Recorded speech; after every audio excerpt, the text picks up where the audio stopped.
Good day, everyone. Welcome back to the studio. Today, I wanted to work on this cute little fox painting in watercolor. I'm going to be using a little bit of mixed media technique, but just very mildly in there.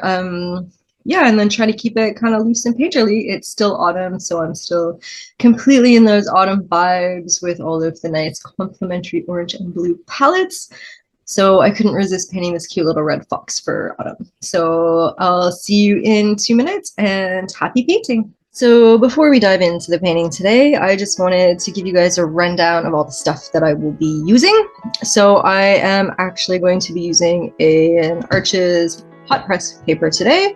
You could likewise use a cold press paper. The difference is just in the grain. So I don't know if you can see this really clearly. Yeah, you can see it. So this one is quite smooth. There is a tooth on this one. You can likewise buy rough grain papers. And there's a whole bunch of different textures and different papers. So find the one that works best for you. I like these because they are 100% cotton. And I typically choose the hot press because I like to do fine detail. However, there is something really nice and I would say kind of sensual about the texture of a cold press. If you're wanting to do a lot of dry brush techniques, so this is really good for washes and even detail. The texture isn't too overwhelming for detail, but definitely hot press is better if you're doing a lot of tight line work. And rough press is obviously better for doing like dry brush technique. So just a little mess that I made here, and this is just a little note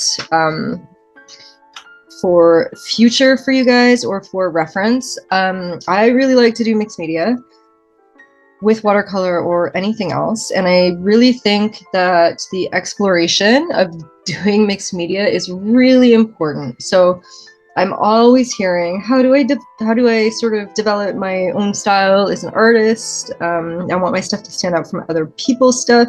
So there's a whole lot of things that you can do, but one of those things that you can do is don't work like anyone else and explore all of your possible mediums. So I work a lot also in watercolor, acrylic, and oil, water-based oils, or water mixable oils, sorry, is what they're called.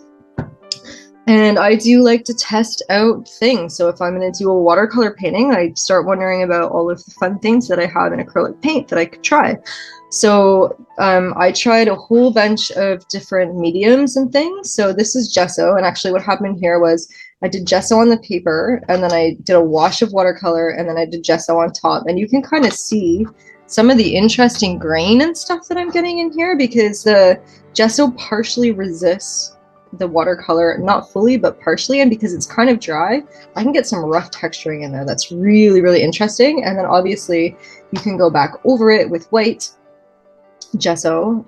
So if you need highlights, people are always looking for things to do like really bright highlights on top, and gouache is always sort of a go-to, or gel pens, but you can also do gesso, and it is matte, so if you're doing it thinly enough, it looks like the paper. So that's another option for you, is just put gesso on top in your highlights.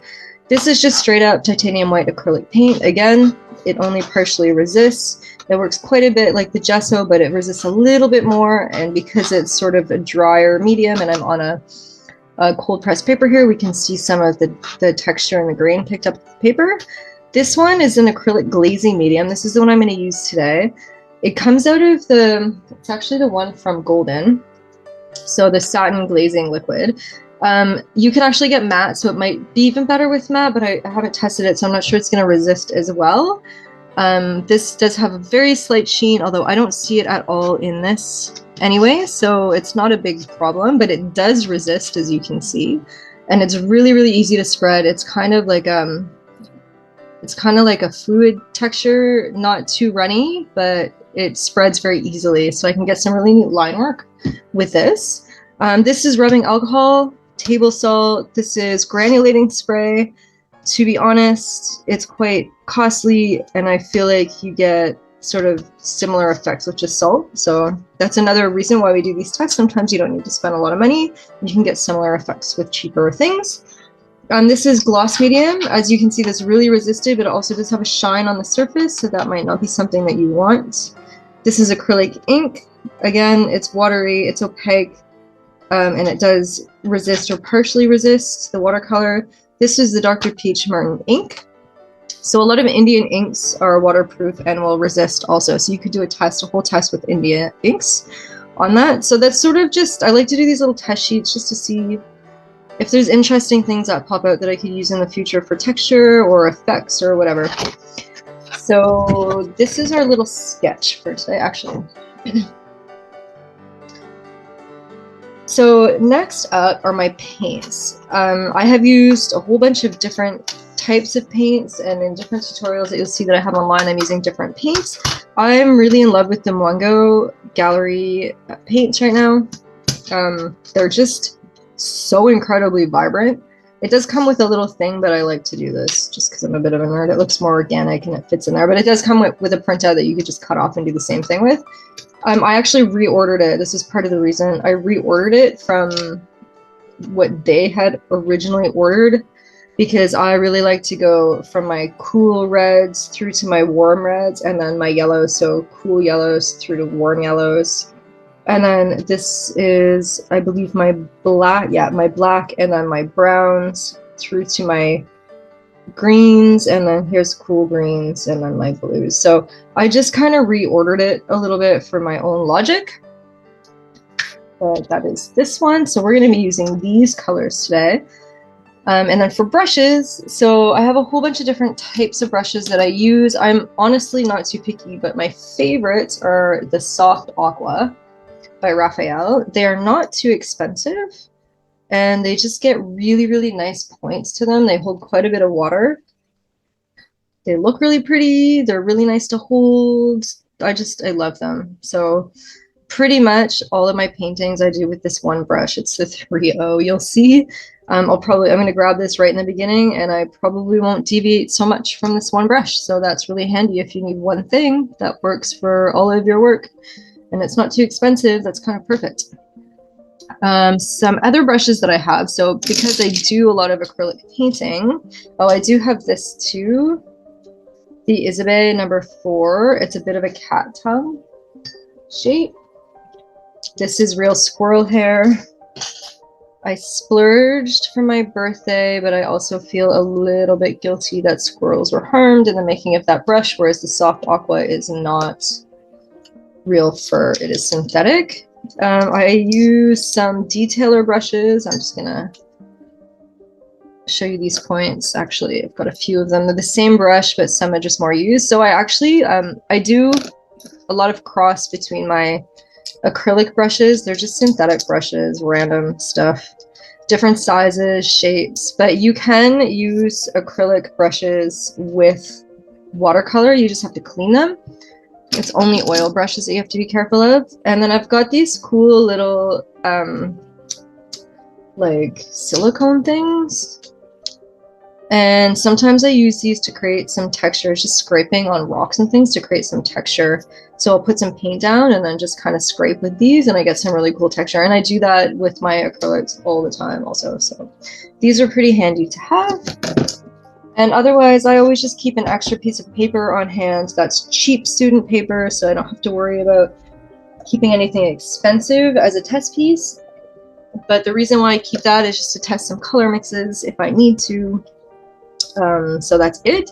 And then for the drawing, I just used a regular pencil, and it's just on paper, and I just sketched out my drawing. So the first thing that I am going to do is actually, I will just put a bit of my satin glazing medium on the paper. And I just want to create like a couple little dabs and dots and just some kind of interesting texture that it'll just stay white. And I just kind of want to, just to give it just like a little something extra. So I'm just gonna like kind of randomly, I kind of decided where some would go already, although you want to be careful because if you see pencil through it, you're never gonna get rid of that. So you kind of want to be careful with that stuff. So I might just hit around those pencil marks. So I will cover those up with paint later. And this is just gonna, it's a little bit thick. I'm trying not to go too thick. Just want to kind of create some magical little drips and dots, and maybe also some like just drags and line work.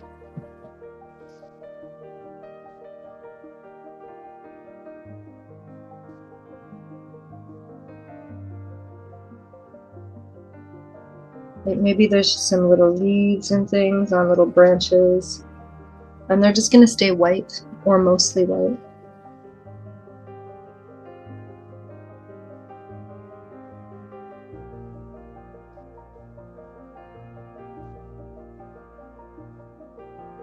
I can't really splatter this stuff, unfortunately. If I could, I would. It would be even more organic looking. But I think that should be kind of good for now. All right, so I'm gonna let that dry and I will see you guys back in a second. So before we dive into painting, we're gonna tackle the background first. And I just wanted to show you a couple differences of sort of techniques and ways that we could do things. So I want some sort of misty trees in the background. And I used 3 different techniques for this. This one was a full wet on wet, and it was quite wet actually, but you can see because this is a hot press, so again, this is going to work slightly differently on each paper, and I do like to try tests before I paint things on my paper, just to make sure I'm going to get the effect that I want before going on to my painting. It's better to mess up a test than your actual piece. So this one was a wet on wet, where the background was quite damp. It wasn't wet, but it was quite damp, and then the paint itself was also quite wet. This one was, it's obviously not finished, it's a bit scribbly, but this was just your standard old wet on dry paper. And then this one was a wet on very lightly damp, and I very, very lightly. And then what I did was I painted it basically in the same fashion as this one. However, at the end, I just took a paper towel and dabbed off. And then what it does is it gives me something sort of similar to this, but with crisp edges, but it still has that washed out look. So you can kind of play with the 3. I feel like the 3 together create something that's quite interesting. Something else to think about also, when things recede into the distance, they tend to desaturate. So I'm just going to take some green. So if my background trees also cool, so they desaturate, they cool, and they lighten. So I'm going to actually knock out my green with some of my black. And then I'm also going to take some white, because white desaturates color.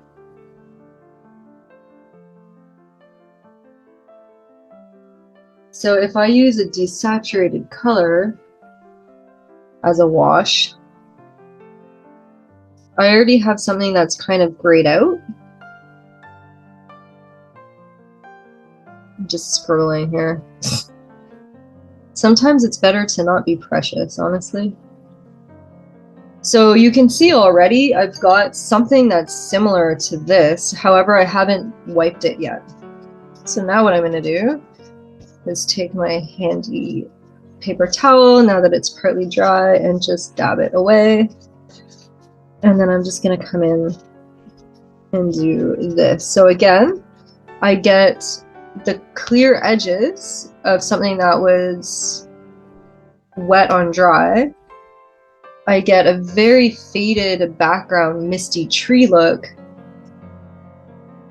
And I get sort of like a version that's even more desaturated and pushed back. So that's how I tend to use whites in my watercolor. It's mostly just to desaturate a color. So anything that goes back really far is desaturated. So this is quite saturated. So I could do a layer that's wet on wet with some of this in it that's really far back, and then do a few of these that are just slightly damp paper with a little bit more blurry edges, and then come forward and do a layer that are more like this, and then come forward and do a layer that are more like this. So it kind of helps you control sort of distance in your painting.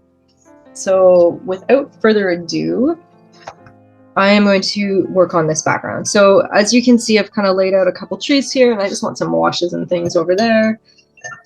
So I'm just going to take my handy little brush, and actually, because this side, I want it to be quite just sort of washed out, I'm going to take some water with a big flat brush here, and I'm just going to, this is probably too much, so I will let this sit a little bit.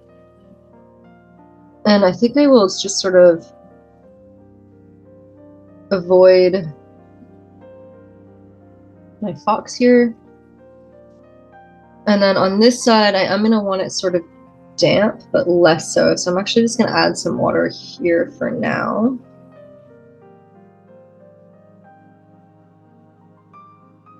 And then let that dry.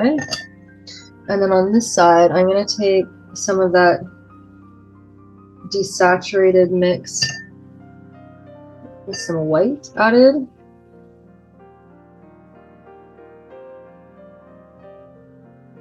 And just kind of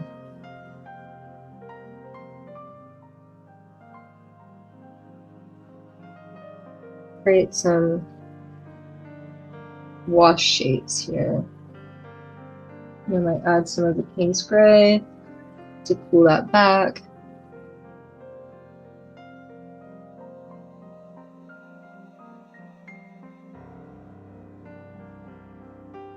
It's like maybe there's some sort of, I don't know, forest stuff going on back here that we can't really see, or we don't really care what it is so much.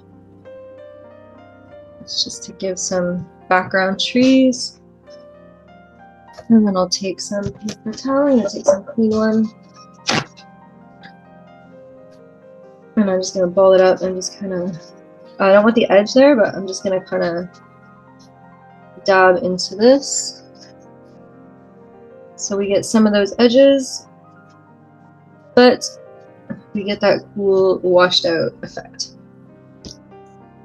So this paper is drying quite quickly today, actually. So I'm going to add a little bit more water to this side, just so I can get a slightly more wet on damp look. And then this one, it comes forward a little bit. So I'm going to take a green that is already a bit desaturated and make it a bit more blue, because trees that are farther in the distance are going to be a little bit more bluish. And then hopefully this isn't gonna, so if I'm worried that it's going to be too bleedy, I'm going to start in an area that it's less important. So I'm just going to sort of fill in some branches down here for now, because I see it is still blending all over too far.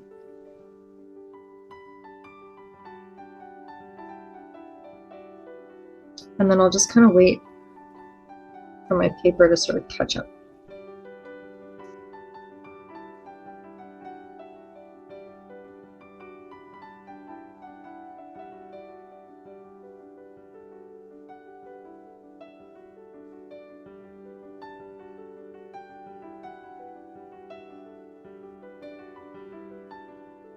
And then I'm just going to sort of allow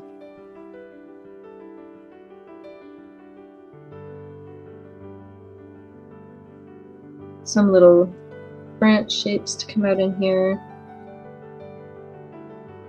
And I think this part, I'm just going to have it sort of wash away at the base. So I'm just going to remove some paint just by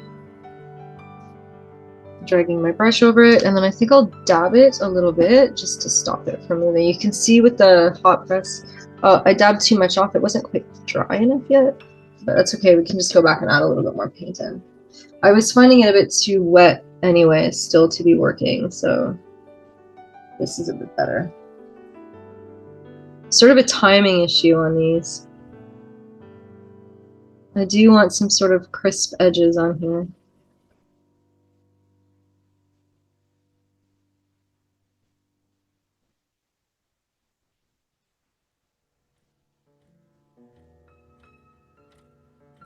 And then this is the part that I really want it to sort of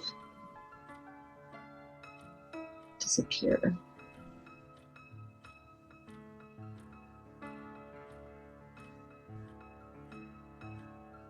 So I can add a little bit more color into this area.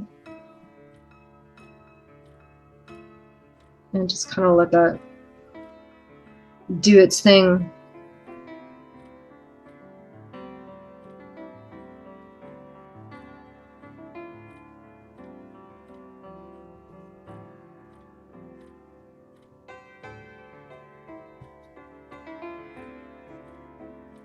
So if I really want to create like a flooding here, I can just add some water. And I'll let that flood in this way, and then I'm just gonna sort of let my paper towel absorb it, just to create like a really misty effect in behind my little fox here.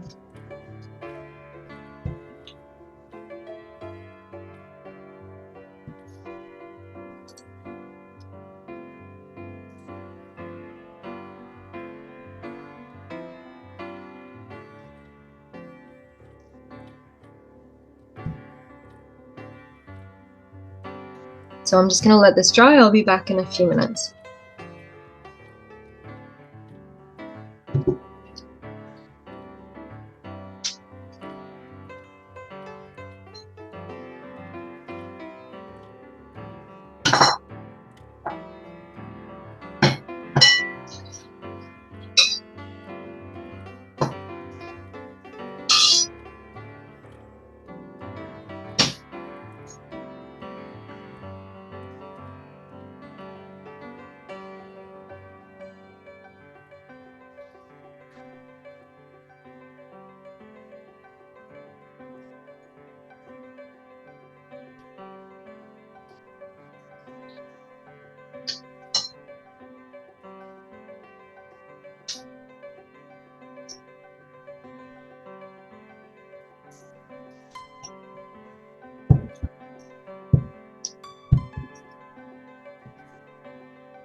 Okay, I'm gonna move on to the other side. So I'm just letting this sort of settle a little bit.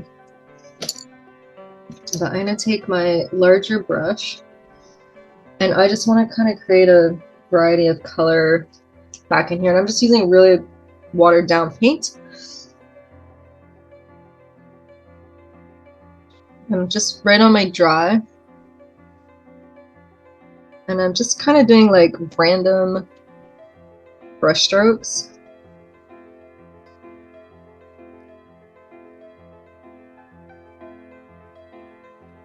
So very, very light in color. Maybe it's like a little bit of blue in here.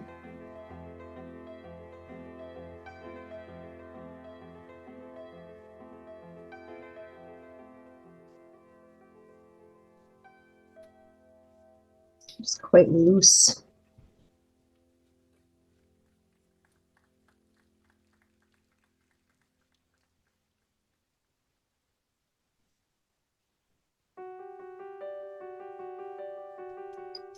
And then again, if you want to soften this back, let it dry for a second, just so it kind of settles.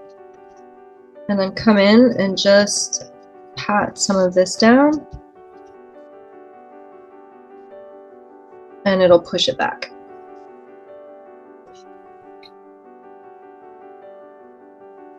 So for the next one, I'm going to take my handy little 3O brush. And I've got a trunk here, which is black. So I'm going to take some black. And I'm just going to give myself a starting point. So my paper should be dry now. And I'm using only a little bit of water in my paint, although I think you do need a little bit more. So it's moving, but it's not super, super wet. And I'm just going to start tracking where I want that trunk to peek out.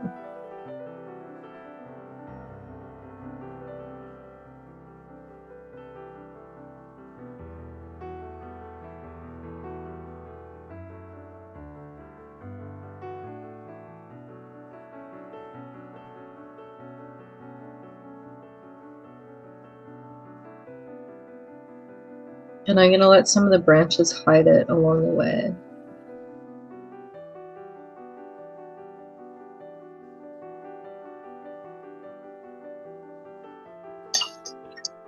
I'm just going to clean that off, and then I'm going to go ahead and mix some of that black in with some of my more blue greens, but I also want to take some of my earthy greens.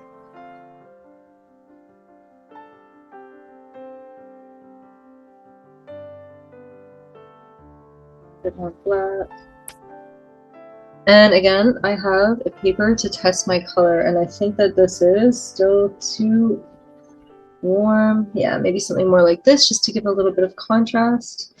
And one thing that's fun with this brush, I find, is that you can sort of use it like a calligraphy brush. So if you touch it really lightly, you get a really nice point. And then if you kind of touch and drag this brush, you can get really interesting shapes and movements. So this is one thing that I really love about this one. So this is how I kind of attack the branches on those trees. I'm trying to just lay the brush down and use that tip, and then also drag it for more washes. You can also turn your hand here. So you can get really interesting brush strokes this way. So I'm just going to take my paint now. And obviously we start smaller up at the top. And in a lot of cases, I just touch and then press and drag. Change sides to get some little branches happening over here.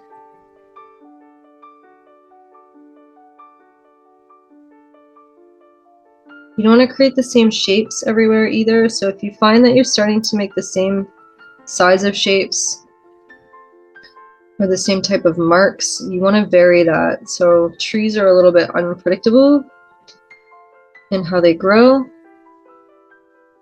and you want to try to respect that as you paint them. I'm also leaving like some white gaps between some of my brush strokes. Kind of gives an interesting sense of like movement or like light coming through those branches.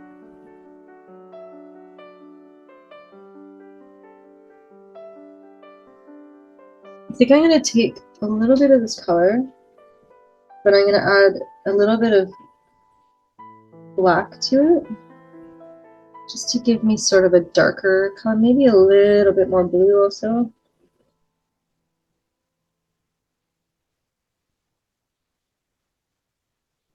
Just to pretend that these ones are maybe coming from behind.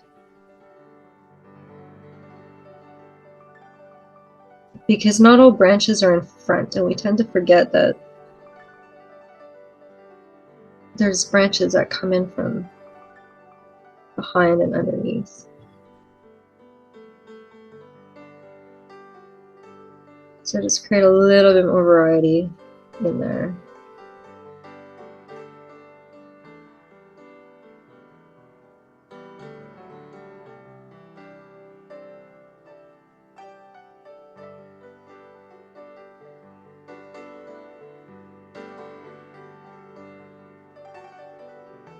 And then obviously the trees get bigger as they go down. I'm going to leave some that look like little branches.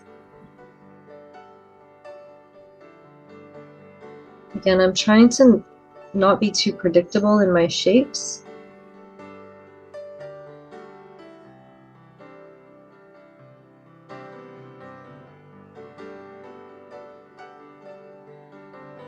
let some of it sort of wash out just by dragging that brush over some of those areas. It kind of makes them a little bit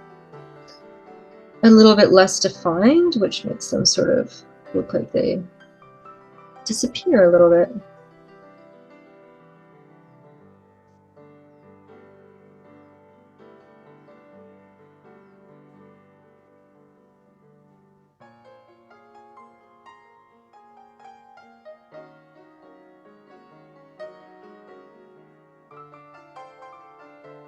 And I'll pick up a little bit more paint, maybe with a little bit more water. And I'm just gonna kind of let this wash out a little bit.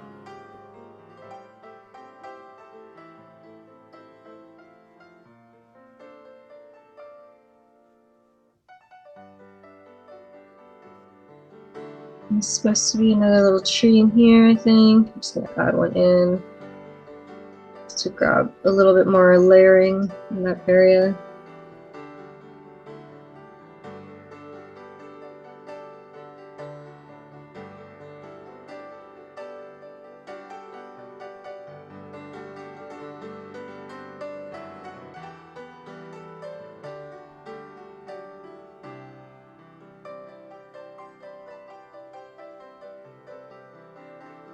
And there's probably some more foreground stuff happening in here, so I'm just gonna kind of randomly add some marks in there.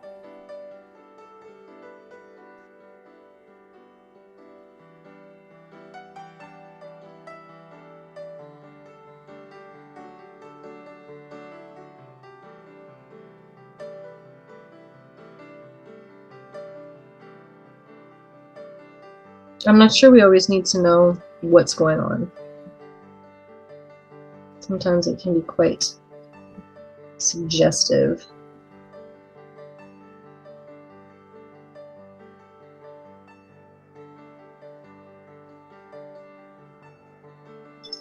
Okay, so while this is drying, I am going to head onto the bottom part down here. So down here we have a whole bunch of little rocks and things. And it gets kind of dark, and then there's a whole bunch of stuff going on. So what I like to do is to figure out sort of a base color for all of this. And in this case, I already have some mixed up. So I do tend to use my mixed paints already. You'll see me grabbing these piles a lot. But I'm essentially mixing a bit of black and brown to give me this sort of earthy brown color. I might want to warm that up a tiny little bit. And I am going to take maybe this one. Looks like light red. A little bit more. Yeah, just a little bit. Not enough to compete with the fox, but just enough to add like a little wash of color over some of these rock faces. So I'm just going to add some into here. Maybe a little bit over here. I know it looks kind of random right now, but I really just want to create some color in there.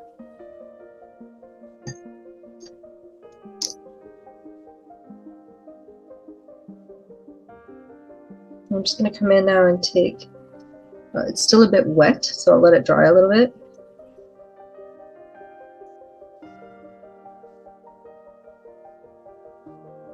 But I can come in and just sort of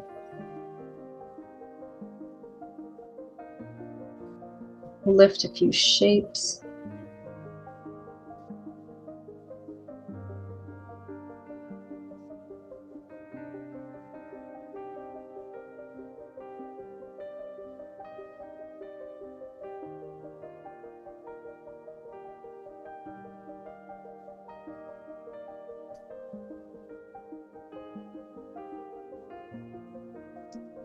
There we go. As it starts drying, it starts getting a little bit more easy. I'm just trying to create some visual noise in there.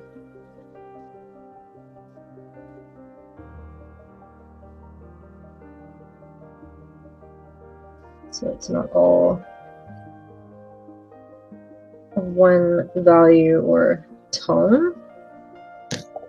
And then I actually want it to go into like kind of dark and drippy and all kinds of fun stuff. So let's make like a purple gray, just some blacks and some purples, and I'm actually going to add some of those browns in there, a little bit more purple. Yeah, so just some sort of desaturated purples. And before I do this, because I do want this to be quite drippy and runny and ill-defined, I'm going to come in with some just water and just sort of wet my paper. And I'm going to pull this down.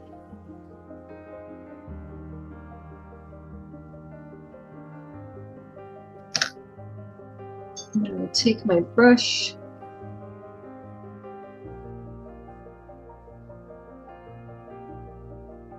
have some coming in over here, and I want the rest to be quite dark.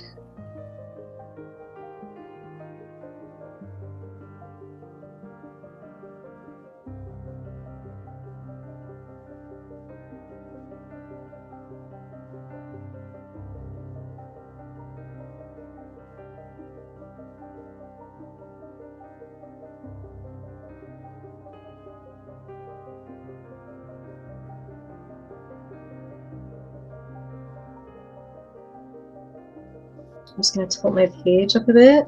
Oh, I need more water for this. So I'm actually just going to take my little mop brush here and get this moving down the page a little bit. And then I'm just going to tilt it. And then you can help it by adding more color with a wet brush.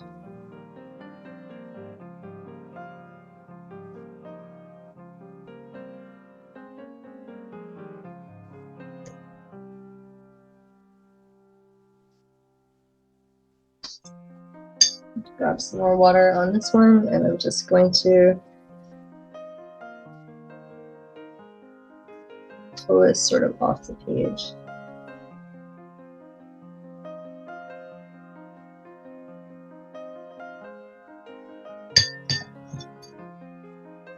Grab some of my purples.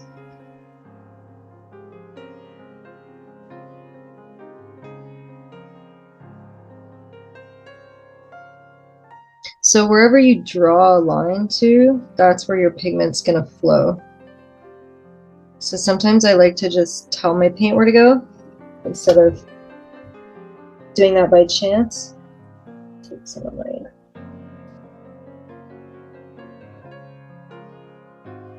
more ones in here. I'm just trying to build up some texture right now.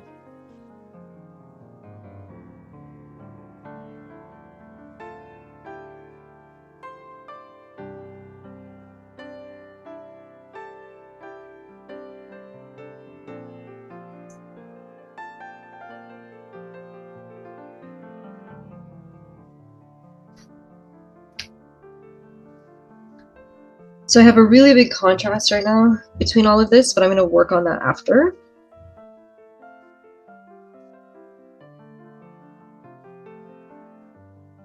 I'm gonna let this dry a little bit. So I'm going to tackle now some of the greens because I would like some really nice bright green plants sitting in front of my cute little box here.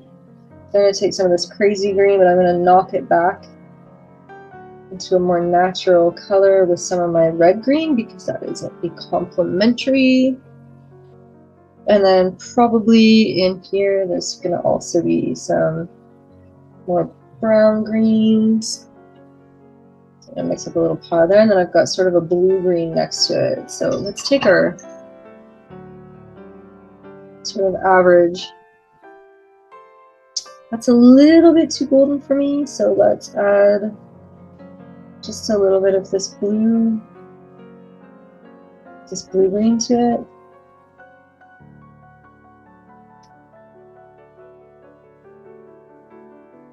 That's a bit better. And I am just going to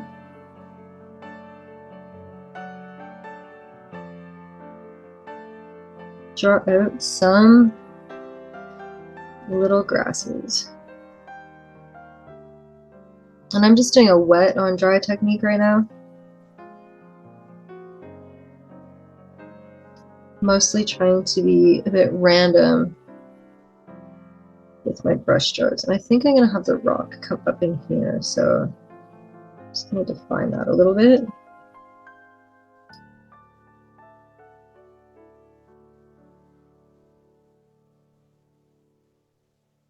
And again, you got to watch.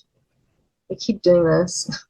It's all about silhouettes, so you want to make sure that you're making some interesting shapes and silhouettes around here and not just constantly painting the same sort of shape.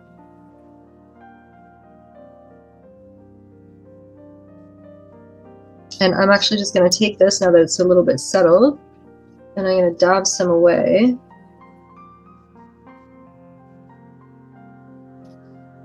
But I'm going to come in here with another color because it's still damp. Come in with some of these more blue greens. Not too much, just a little bit.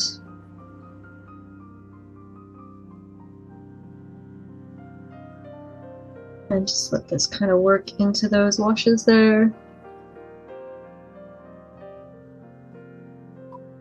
And then I might take a little bit of this more brown one and let it work in over here.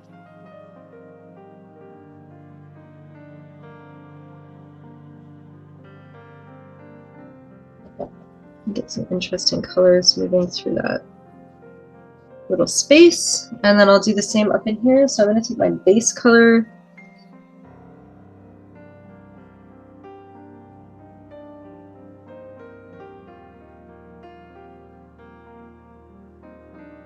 And again, I'm trying to just create some random interesting shapes.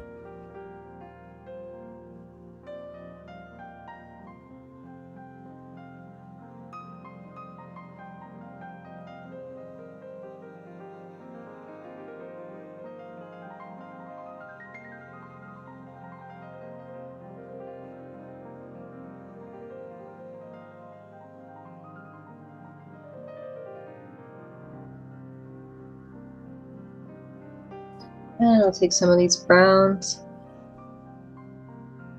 drop those in.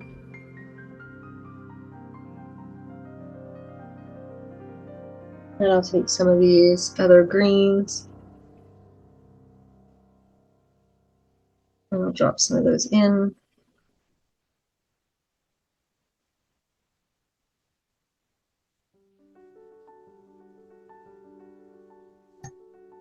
And then after it sits for a little minute,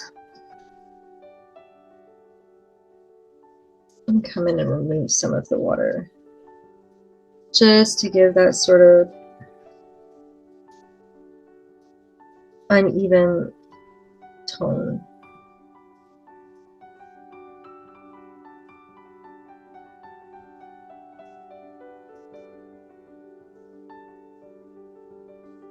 And then I'm going to do on this side, and then I think I will push it back with the blues a little bit more. So I want some leaves maybe coming in over here.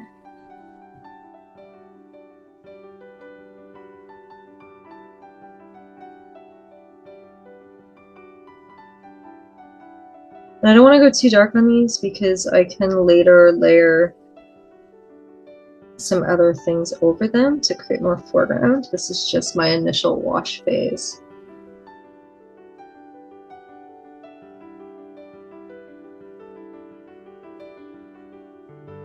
So I'm going to add maybe some of the browns down near the ground here, closer to the earth. And then I'm going to come in with some of these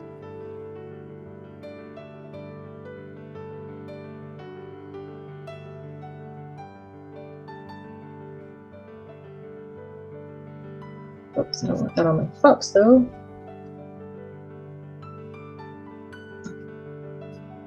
Whenever you do a little mess like this, you just add some water and then dab it away.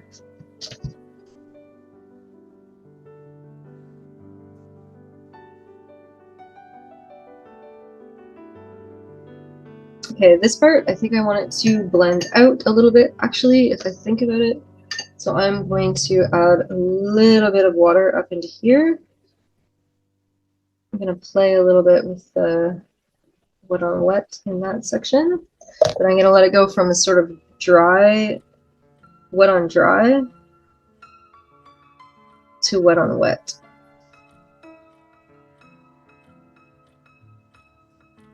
And I do think I want to cool this down.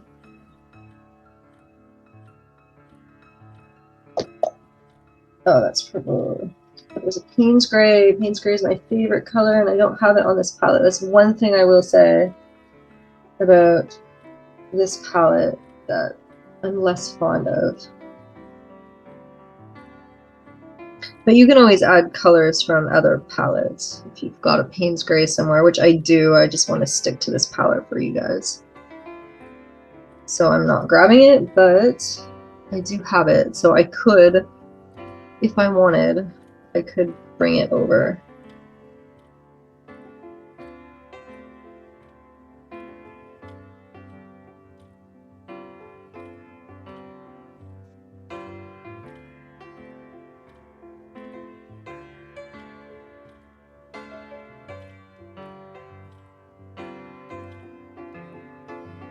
So now I'm going to get kind of a blend from a very crisp line in my wet on dry to a very washed out line on my wet on wet.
Alright, I'm just letting this dry a little bit. There's one little spot in here that I want to color, but I don't want to disturb too much what's going on around it, so I was just kind of holding off for a second. Because it's interesting when you have these areas that dry and they have sort of little edges on them. Sometimes you want to preserve those.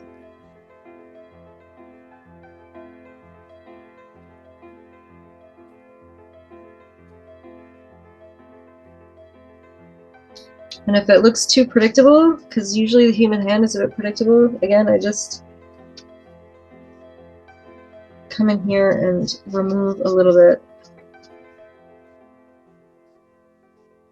Make it a little bit more unpredictable. I'm just going to actually go up to the fur here, and I'm just actually being careful.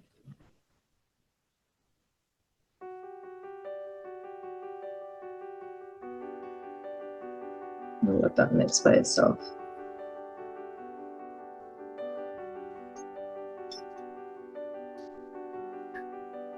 And I think I'll do another little rock shape down in here. And then I'll have some like grasses and things coming off of it. So I'm just going to place this in.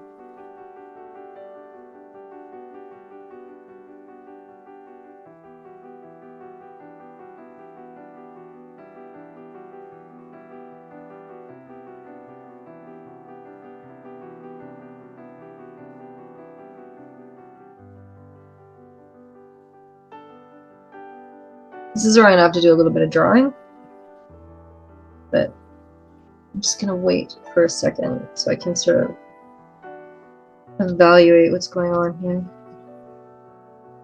Gonna get some rocks happening in here.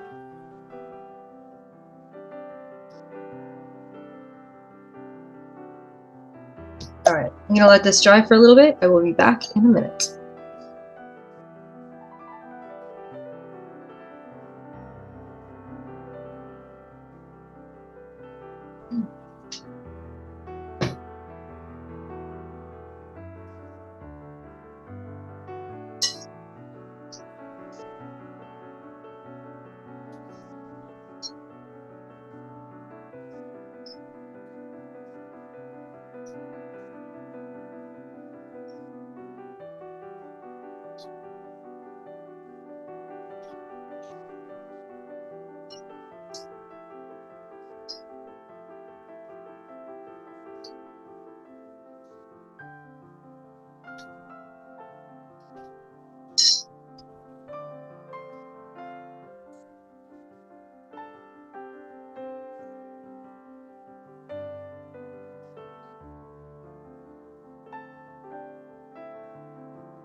All right, just dabbing away some of this background. I was finding it was reading a little bit too harsh at the top, and even still, I think I'm going to come in and add a bit of water just over this top bit.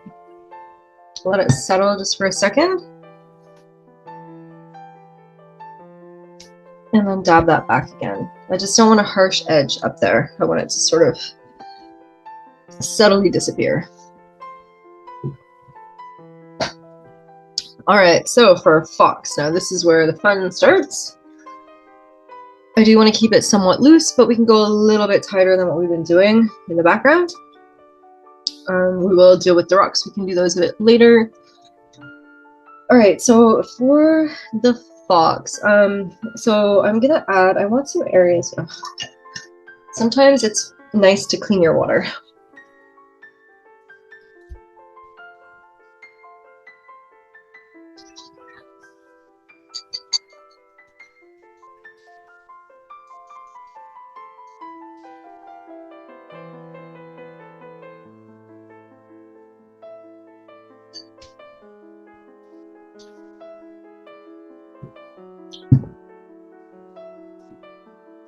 Okay, so I did clean my water. It's nice to do that every once in a while. It does kind of get mucky. You can keep a separate one on the side if you choose. Also, that's very handy. So with this fox, just a second, I'm going to clean this off. If ever your paints get a little bit mucky, you can just clean the top of them with your brush. I would like to add some areas that are not too saturated orange, and other areas that are saturated orange. So I'm going to take this, I believe it's a Naples yellow. Yeah, Naples yellow. And maybe even a little bit of white, just because where the highlight is hitting, I want to give just a bit of color, but I don't want it to be overwhelmingly intense yet. This is sort of where the fur turns white or goes in the highlight. So I do want to keep it quite light in these areas, and I'm just going to give sort of an overall color. Maybe down the nose a little bit too, wherever I think maybe the highlight's going to hit. So if the sun is coming sort of top down on this fur here.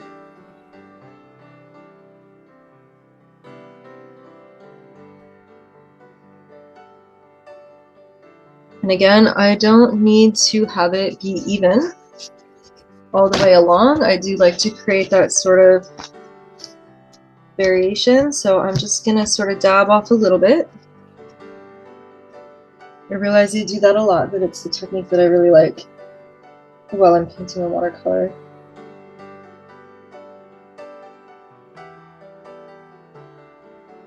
I think I'll add some, maybe down in the back in here. Maybe there's some highlight hitting up in this area.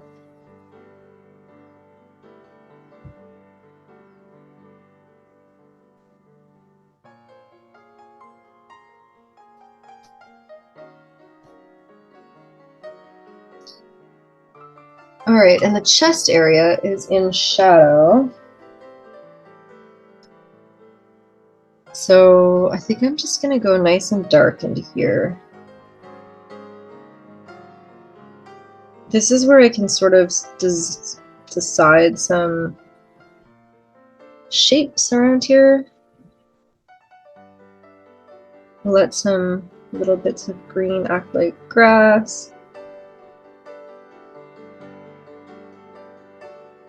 That's a little bit too much water on my brush, so I'm gonna remove some of it and let my paint be a little bit thicker.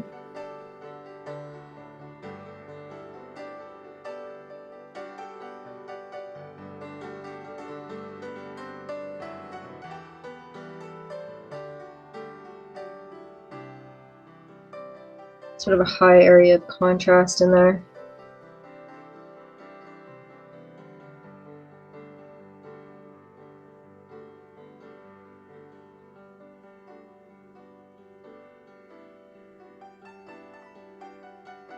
So I'm kind of imagining my negative spaces in some of these leaves where probably they're sort of broken off from the rest and just kind of sticking out. So I want to sort of create that if I can. Maybe on this side too.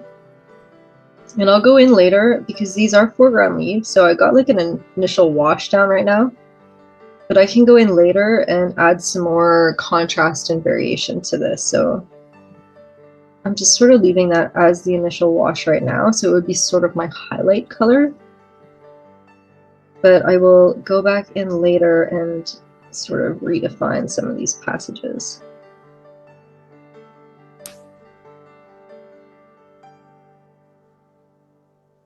And then as I get up here, this is where the light starts coming back into my fox. So I'm gonna let the paint kind of wear off my brush.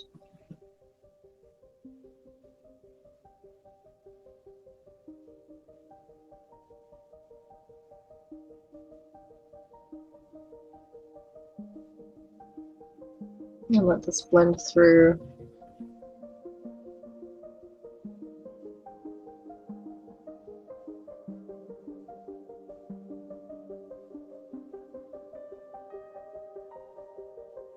So I think I need to add some leaves in there.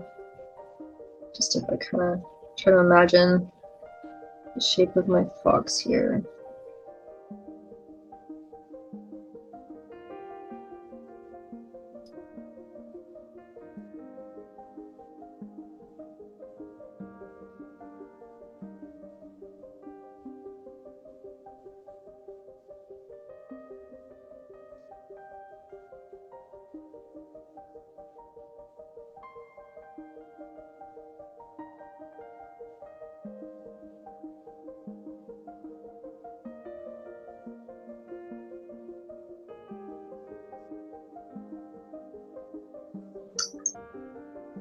And then in here, I'm gonna actually just imagine that some of this fur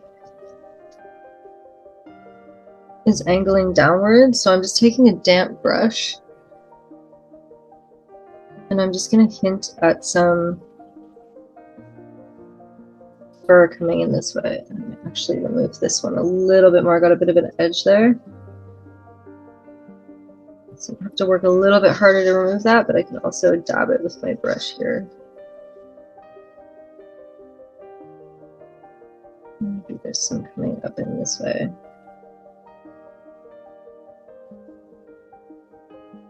It's going to soften out because it's still damp, but I just want to give the feeling that there might be some movement down in here.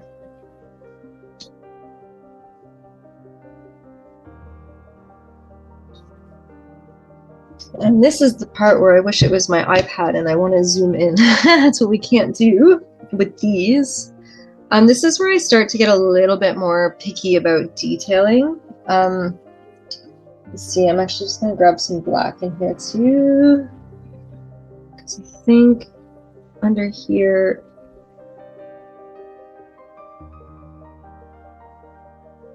my little fox is going to have some shadow under his chin. I should say their chin. I don't really know if this is a male or female or whatever. You can decide whatever you want them to be.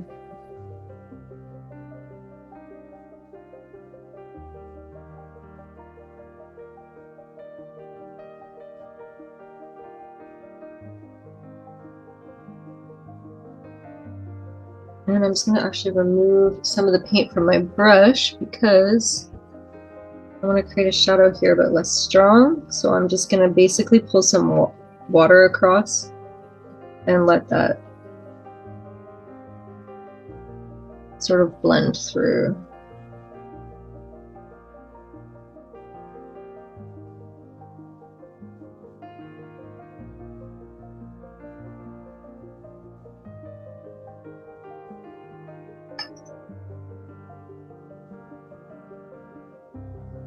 Okay, so now for the rest of the fox. There's sort of a mix of, I would say, let me see, a bright orange. That is way too fluorescent though, so you could knock that back actually with some Naples yellow. Notice how that immediately sort of reduces its intensity, and that's partly because Naples yellow, if you look at it, it looks creamy. It's actually full of white, so that's partly why it's desaturating. So those are some sort of tones that I could use. I could take a very orange, but if it's too intense, I can knock it back with some browns to give them more of like a, oops, even greens. But here I can get some interesting red browns, and then I also have, oh, burnt sienna is a perfect color. It actually looks very pink on this palette, surprisingly. So I would add maybe some light red to it. Burnt umber in my acrylics looks a little bit more like this color. So I kind of mixed a burnt umber, or burnt sienna, sorry, not burnt umber. I kind of mixed a burnt sienna by mixing this yellow, or what is it? Vermilion, I think. It's a vermilion red with a little bit of the brown, and the brown is a, it's like a burnt umber. But this is another sort of interesting red that we could do with the burnt sienna here, with a little bit of this added into it. And then otherwise it goes a little bit too far to the blue or to the magenta side. However, you can get fairly interesting shadow colors sometimes by mixing up some of these cooler reds.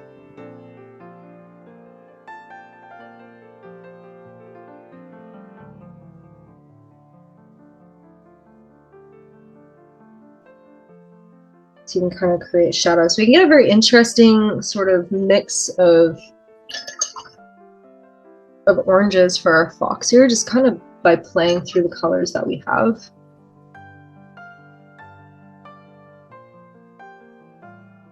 And this is where I tend to like to get quite detail oriented, which is where my sort of personal style kind of comes forward a little bit. So I'm actually going to take a detailer brush.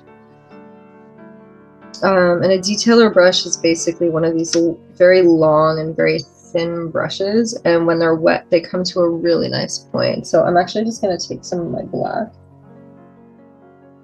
Not too much paint. I'm doing very delicate areas right now. And I'm just going to basically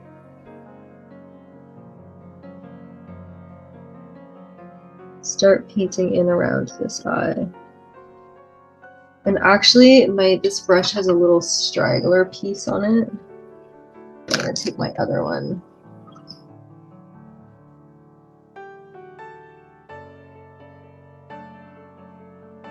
Just sometimes I twist them into a nice point if I have to, if they've been sitting for a long time.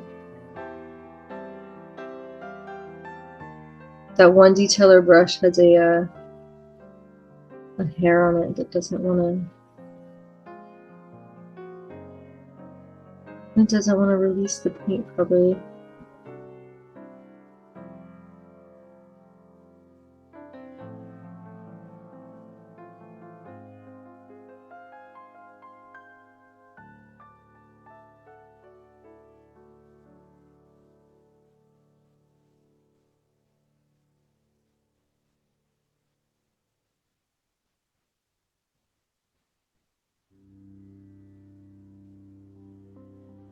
And then this one also.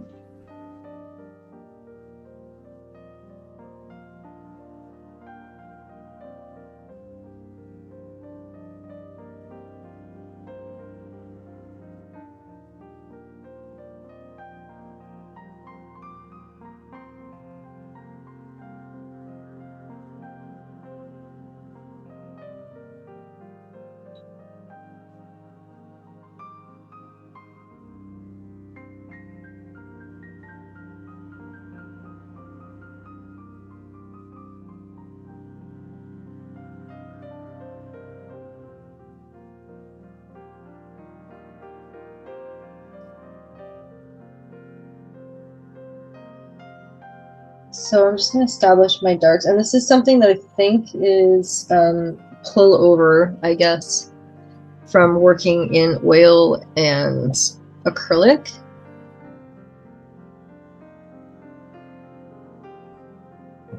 Because I do tend to work a little bit more dark to light with acrylic and oil paints. So when you're switching mediums, sometimes you end up with some habits that are specific to that medium, and if you're trying to do other mediums, you kind of bring those habits over.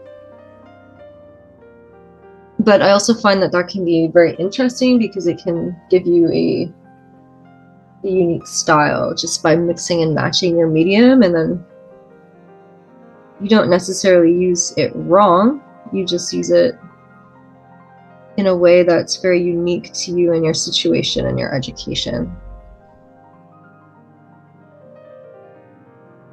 So I know that inside this ear here, it's like these little furs, but then it gets kind of dark. So I'm just going to get this done.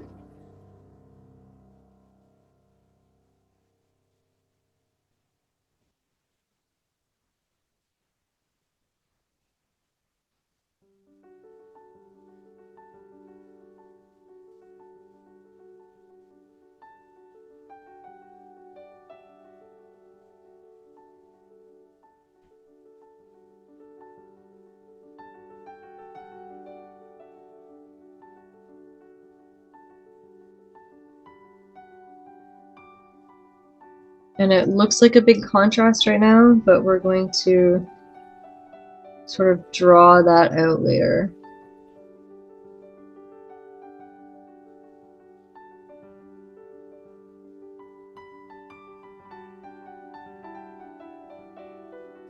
Take more black, just a little bit on my brush.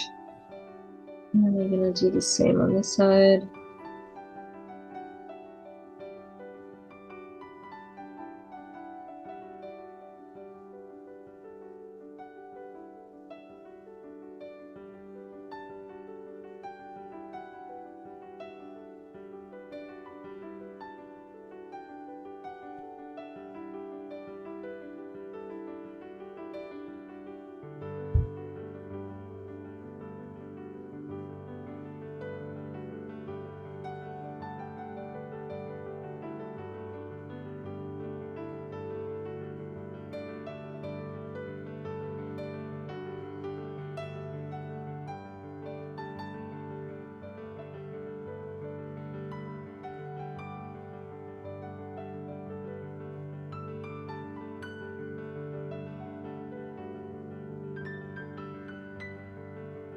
And I know that it's more dark in the center here, so I'm going to add some more paint on my brush with a bit more water to it, because this is now more of a wet on damp situation. So I'm just going to let this sort of do its thing.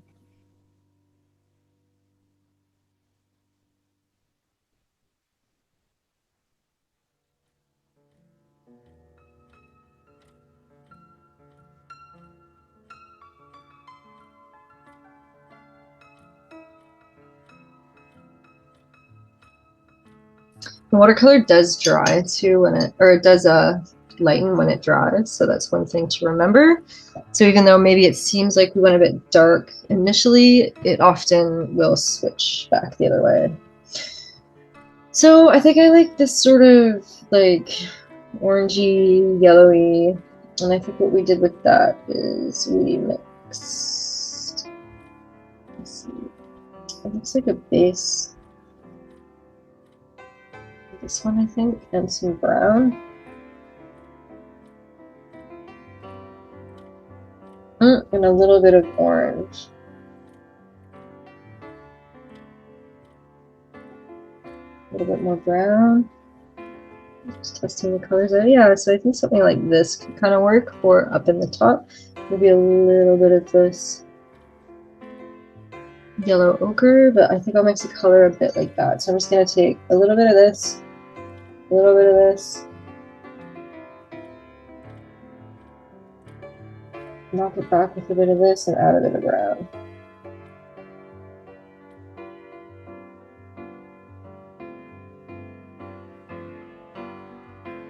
I actually want it to be a little bit more orange for now. Yeah, this is a good color. So up here,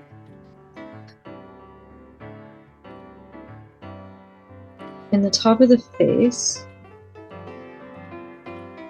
oh, I think I need a little bit more brown in there. It's a bit too fluorescent. There we go. Up in here,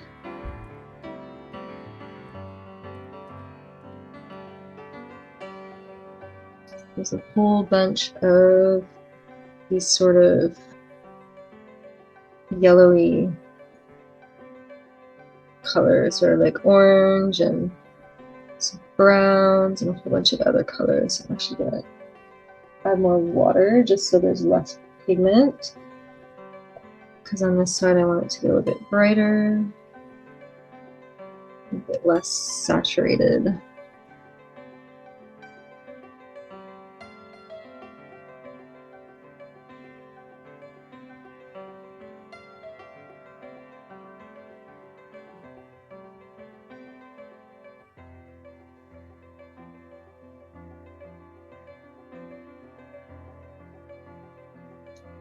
And I'm just sort of doing brush strokes that are in the direction that his fur would go.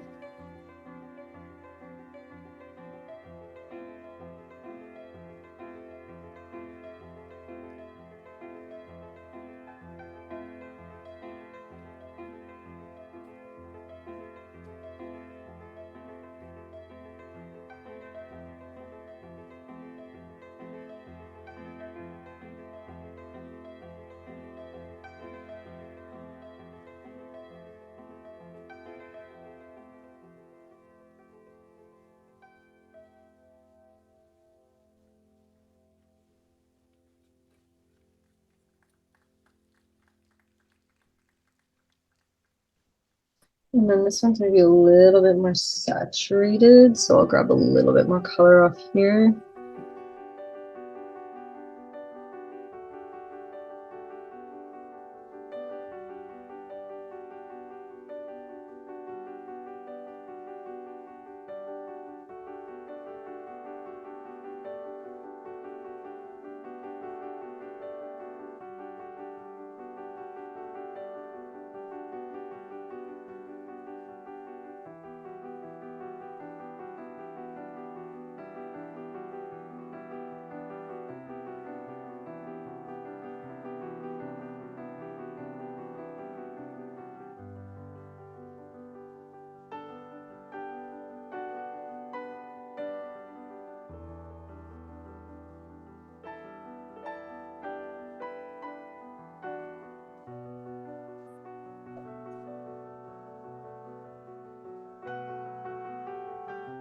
Just slowly trying to get where like the fur direction is, and there's color changes and the value changes.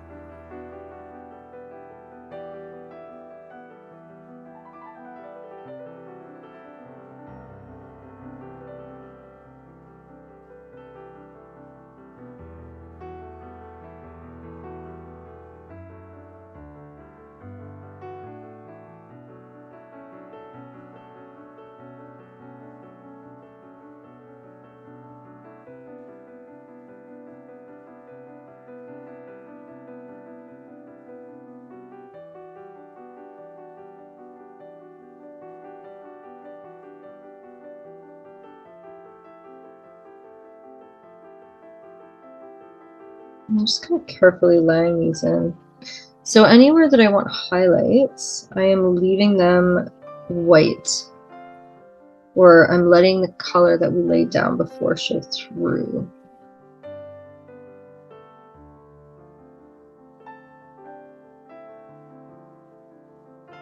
Just trying to think about the anatomy of this little fox here.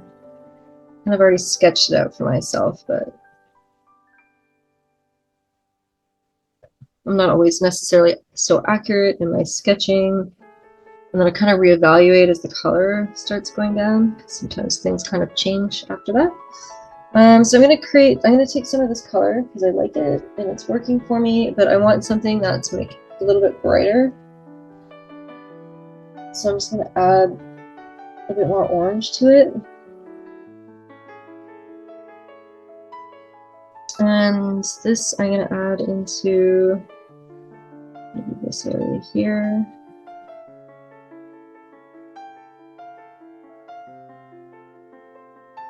I feel like that was kind of a wet area then. It's kind of okay for now.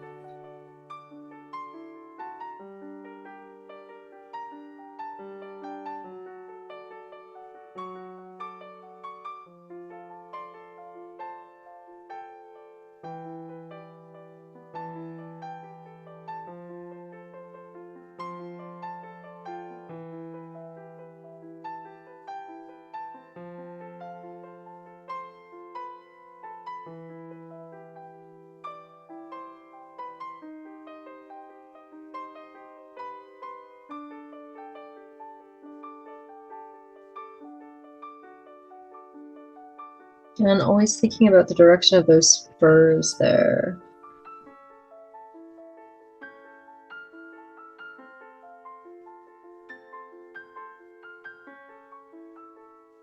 We'll eventually build these into warm and cools.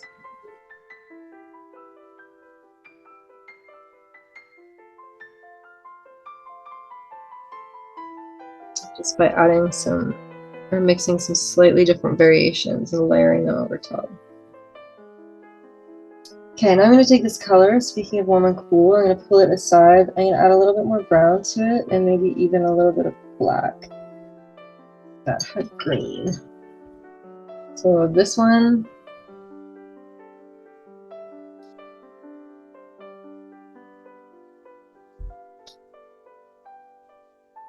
and add some black to it.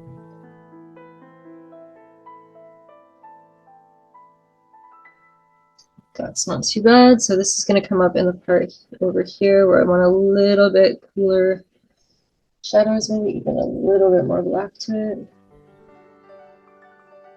Some cooler shadows in here, cooler fur patches. I'm going to lay it over this dark here. It's a technique of glazing, basically, where you've got a color down already, and then you go over with another color or value.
So I had a little sleep, and I woke up fresh this morning and started continuing my tutorial for you, and then realized that I forgot to press record because it's first thing in the morning.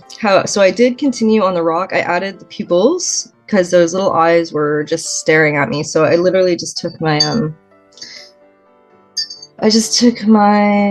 detailer brush with some black and added the pupils, and then created a bit more contrast around the eyes, because when it comes to composition, your eye will look for contrast and detail. So obviously the fox is the main focal point of this image, but I really want the main focal point of all of that to be the face and that stare back. So I wanted to create a lot of detail and contrast around his eyes, and I will go back in and add a little bit more detail around the eyes too. So that'll be the most detailed area and the area with the most strong contrast and sharp edges. Everything else is kind of secondary, so we can be a little bit more loose with it. I also painted the rock. So actually I'm just gonna grab my little, I had a test paper going for you, and I'm just gonna pull that out. So just to kind of show you what I was doing. Yeah, this is why I like to keep test pieces too, just so I can kind of test things out before I do them to make sure they're gonna work. So we've got our little rock that kind of comes up in this sort of shape. And there's like a little part that comes off over here. So with rocks, I like to stay very angular with them, obviously, because they typically have harsh edges. So I'm just kind of drawing out a rock shape here. And when the light hits, so if the light is coming kind of this way in my image, so I want to like imagine kind of where these faces are, and you can kind of block it out almost like a little bit like a 3D object here. I think maybe kind of comes up in here or something. Not fully defined, but and then it kind of comes back up over here. So essentially, any part that is facing downwards away from the light is going to be shadowed, and anything facing upwards is going to be in the light. So I like to do this with a hard edge brush. This one is a Simply Simon's brush. It's not one I normally use for watercolor, but I use it for acrylic because it gives me a hard edge. And so a little note about blacks or grays in general, because this is a gray rock. I don't want you to think of gray as adding white to black or using a very watered down black, because that gives you a very boring color. However, I will say, okay, actually, so here, I'm going to back up again. So in the light area, what we could do, we can really push our grays. So I'm going to take a bit of black and a bit of almost like a cyan, just a touch. I just want to tint that black to have a slight color in it, a little bit more. Yeah, that's perfect. So barely noticeable. And I want to go nice and light on this. So I'm actually, because I want to go light on this, I'm going to start in a darker area because I know I'm going to release some paint. And I want this to kind of sit on the top. So this is going to be the color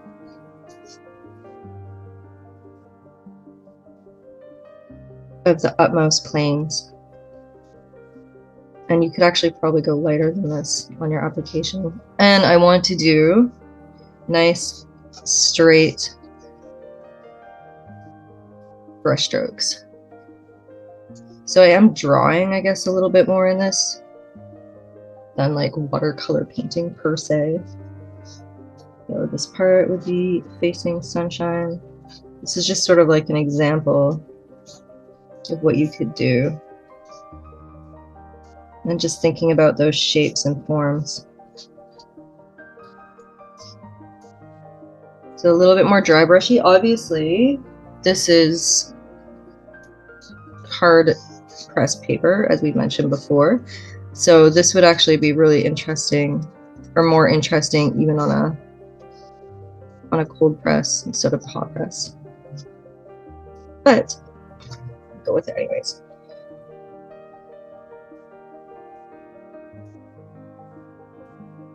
Okay, so now let's say for a shadow color, I'm gonna take this black, but I'm gonna mix some more blue in it, except this is gonna be more of a purple blue, so more like an ultramarine.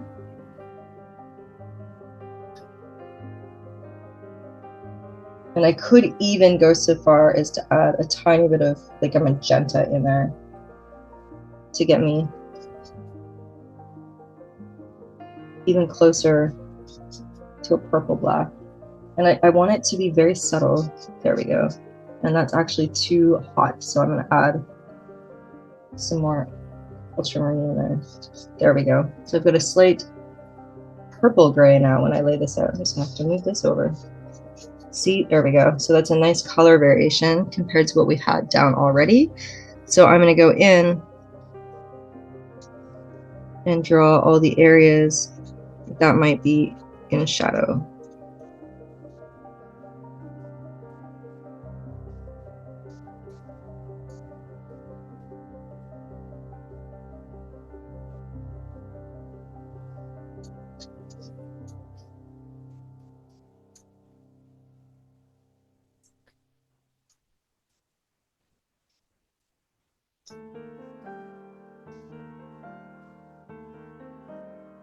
And I realized I left some white areas. I will deal with that in a minute. I'm going to add a warmer gray.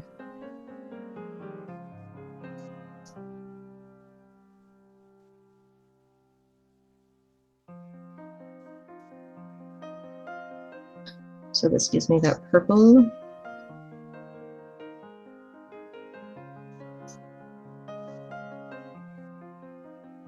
And you can also use the edges of your brush like this to sort of draw lines to give yourself sort of the direction that these faces are going in.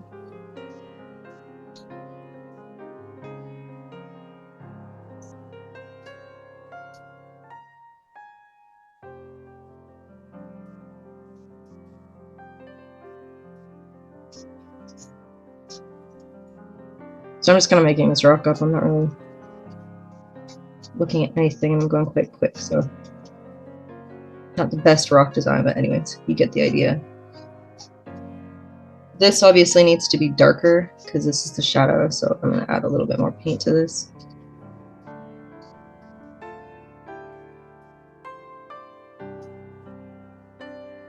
And then we could likewise mix up a more brown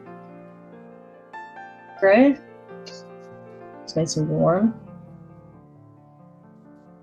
I might even add, oh, actually no, that's pretty good. So I can then go in and add some extra. It's better to wait for the rest of your paint to dry here. But anything that is sort of rock color, but not highlight and not shadow, can be this warmer, a little bit more, be this warmer black.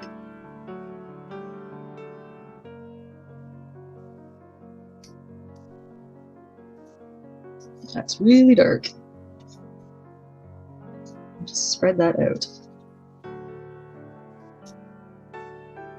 And then if your highlights are not light enough or your darks are not dark enough, you can just adjust from here after.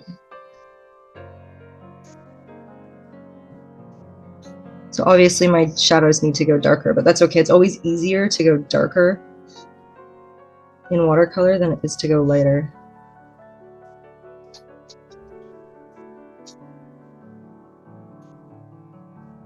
Again, we can sort of draw some directional stuff in there.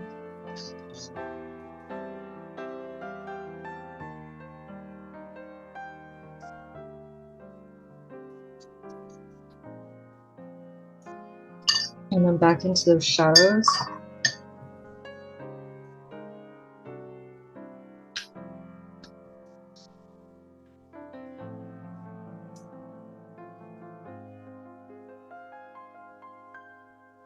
And again, I can leave some of those interesting purples. I don't have to paint them all darker. I can create some sort of shadow and then ambient occlusion look.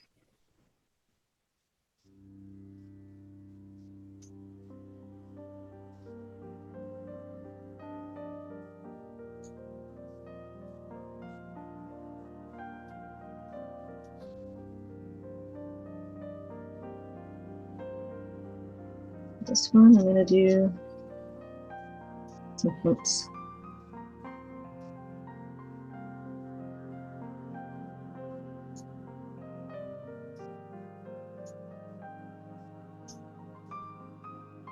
I'm just sort of slowly trying to flesh out the shape of a rock.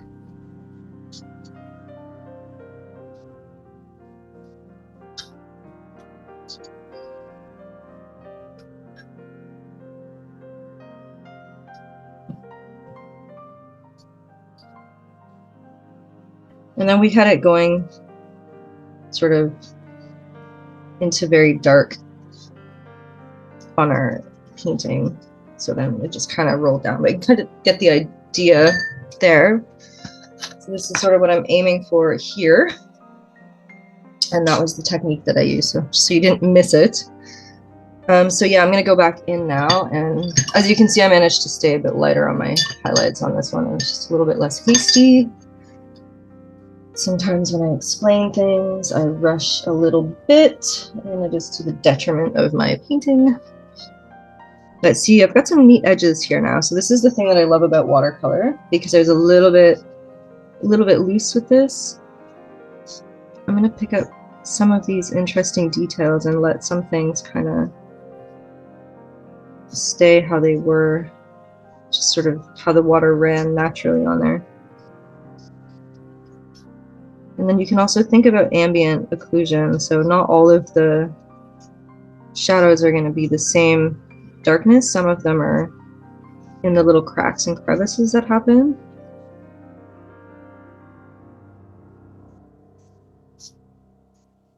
So like in here where things overlap, it's going to get darker.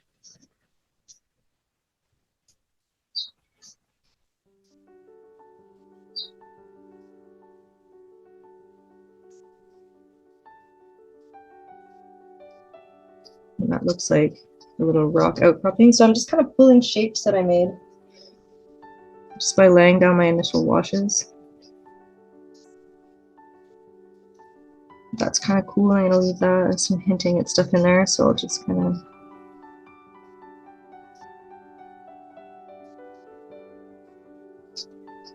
allow that to be.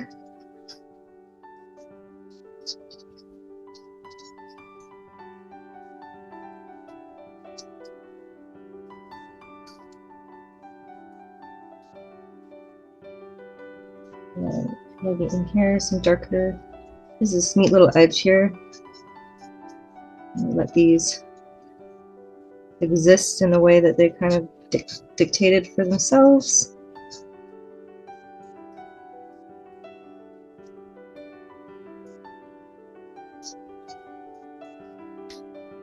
And there we've got a little pile of rocks. And then so the next part to tackle is around my fox here, because this is all too light and I've now not balanced the contrast and the values between the fox and these foreground plants. So I'll just see what colors I've got here. I know that I had mixed up some interesting greens, but they could have disappeared, but I kind of like this color. So I'm actually just going to go in and sort of darken some of these areas without over darkening or over drawing. And I do want to make sure that I'm sort of using this to help me fix up those edges. So I'm just kind of using my detailer brush, almost like a calligraphy brush right now, and like creating some interesting shapes.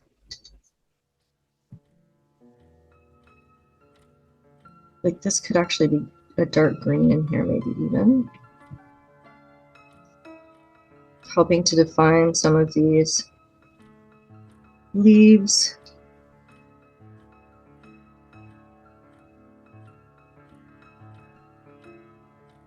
And sort of fixing up some of those spaces.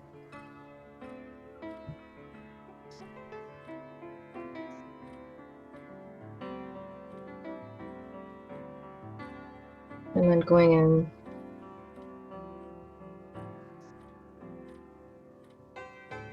and cleaning up that edge.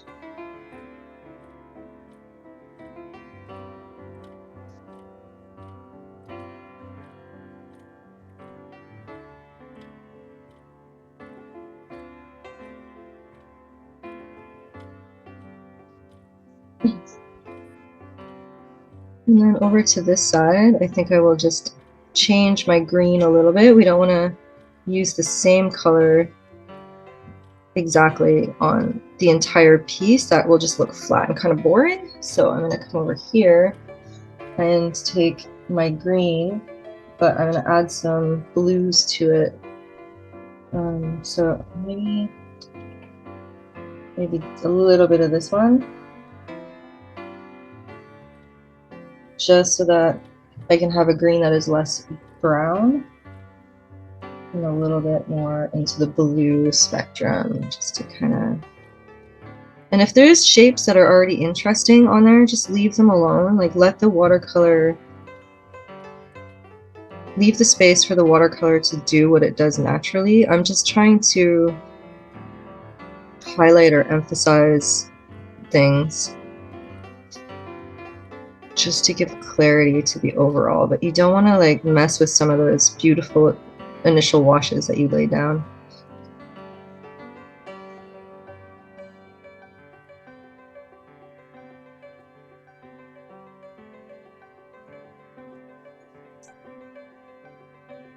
I'm going to go through and add a bit more detail in here after. But I just want to bring some contrast into those. And again, I'm going to go darker in here because I want to clean this up a little bit. I want a nice edge where that rock meets. So they should be kind of close in value so that they kind of, it softens and disappears. I like this one in the highlight, but I want the rest of it to kind of soften. And you do that by bringing values close together. And then on this side, I'll do the sort of same thing. So yeah, maybe some more of these blue greens here, just for fun.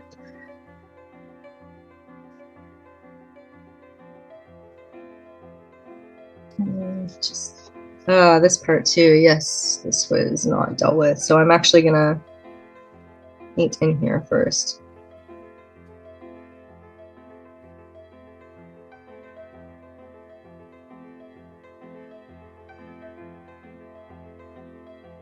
So I don't want that white spot here, and I do want it to be quite dark because of that value that I mentioned. Now, this looks really out of place right now, but when I bring some darker colors up into here, I think it's going to make more sense. And just kind of add some randomness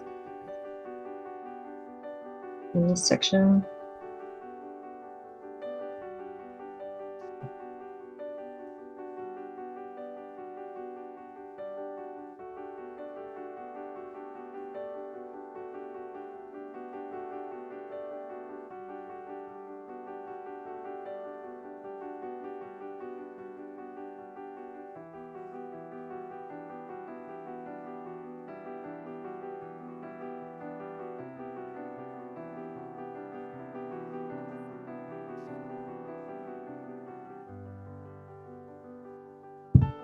And then add some more in here.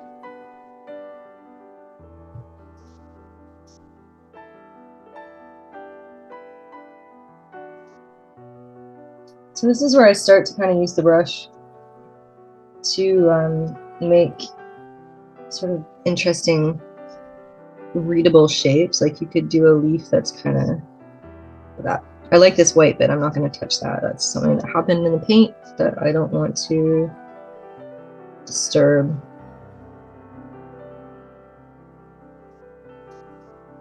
But there could be some leaves and other things happening in here that are a little bit more recognizable.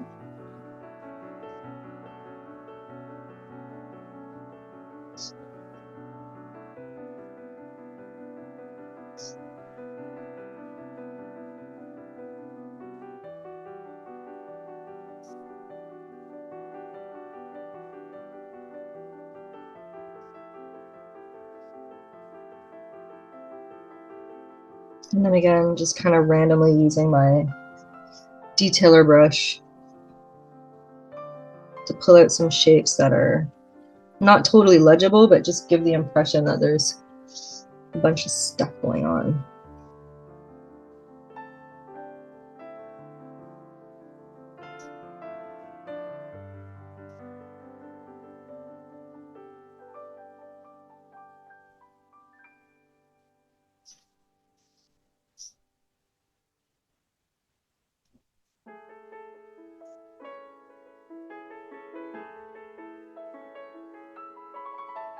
And contrast the edge of this. Oh, in this area, I kind of missed it.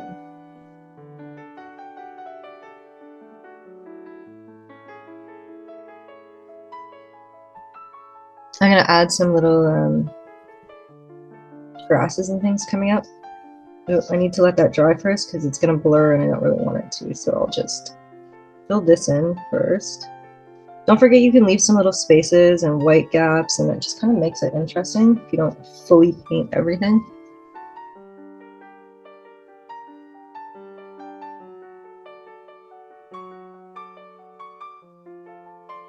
That's why I love this detailer brush.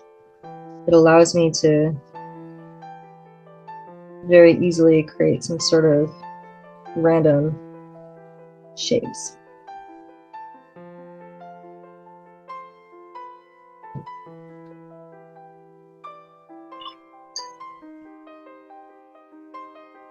And then, so from here, I want to actually, let me see, take some browns, dark browns that I've mixed up for my fox. And I'm going to go into here again because I find it's not dark enough around here where these plants would be overlapping the fox and creating shadowing and ambient occlusion.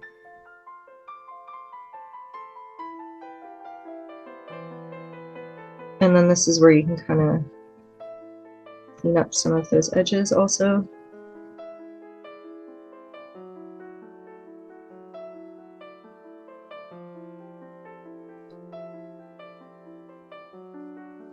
And I don't want that to be too harsh of an edge.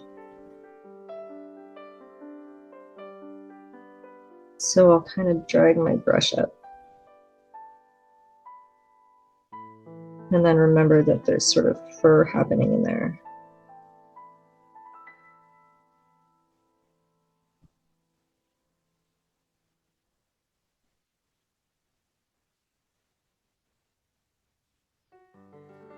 And again, bring this down in here. Oops.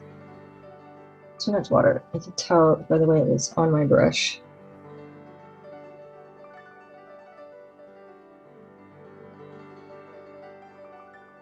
A little bit too runny.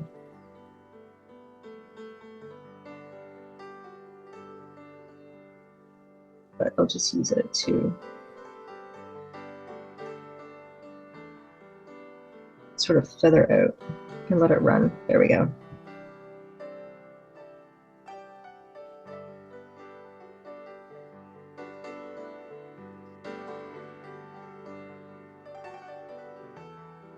And in here too, I just kind of want this to sort of disappear, so against that rock. So I want to bring it close to the same value. And I might do something fun where I just let some greens and things just slide off the page. We'll do that at the end.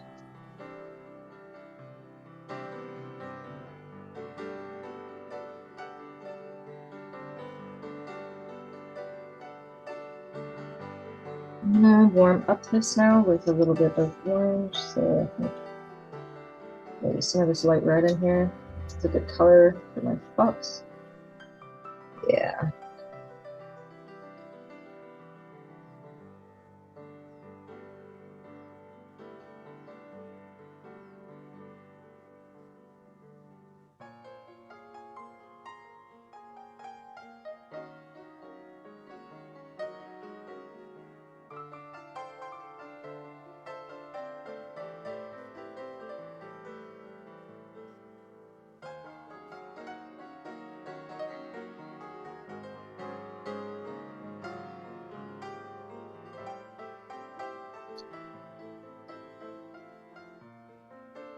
And then if you want to, because this is dry, I'm actually going to take my favorite little brush here. Because the paint underneath is very dry, I can actually do a bit of a glaze of color. The brush to be a little bit wet here, not too much color. So if I want this area to be more orange, I can just sort of put this over top. It's going to soften some of those brush marks, but it's also just going to add a little bit of color in there. I don't want to overwork it either, but I just wanted to take some of that color.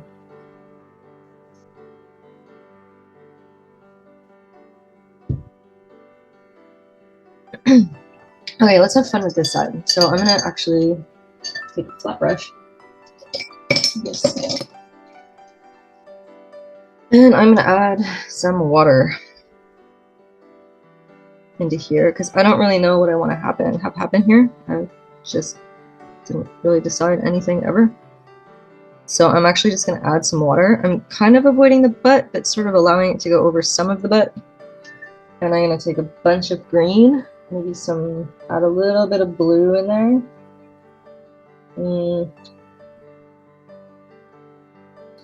Just a tad.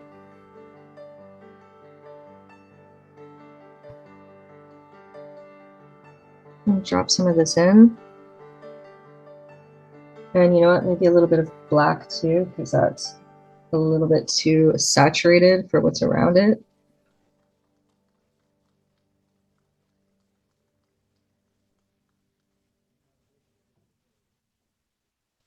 And I'm going to tilt my page up and let this run. And while I do that, I'm just going to add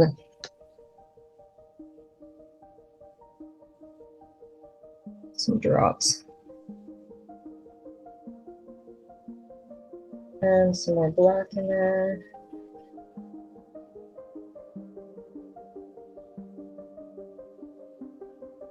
And then we can add some water.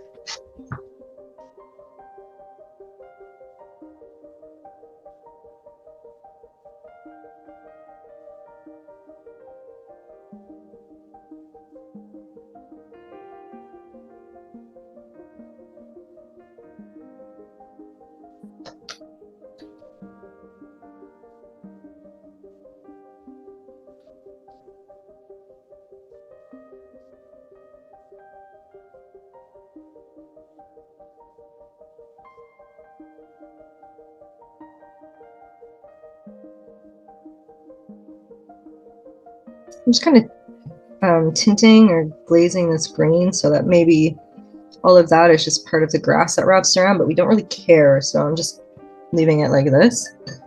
I'm gonna go grab a paper towel, which I do not have beside me right now, and I'm gonna create some texture within this.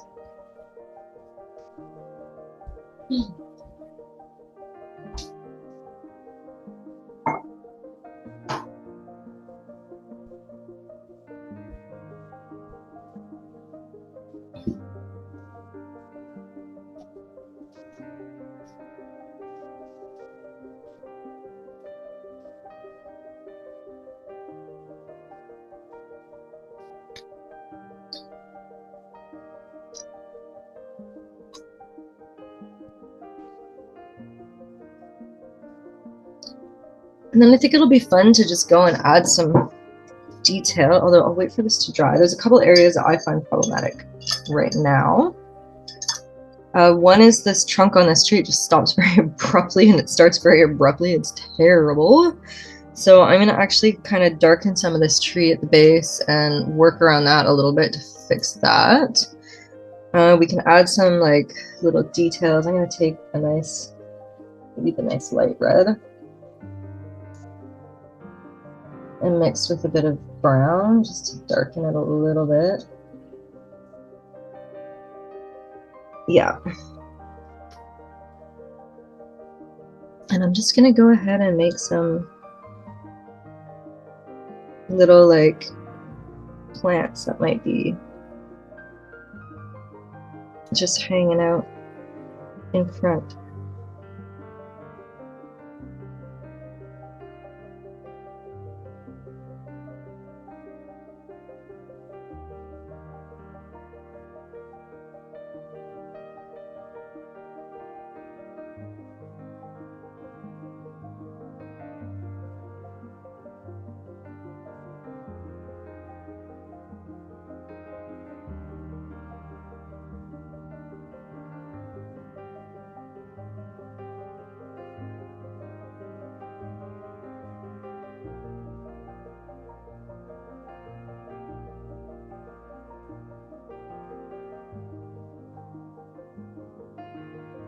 And then just some sort of like grasses coming up.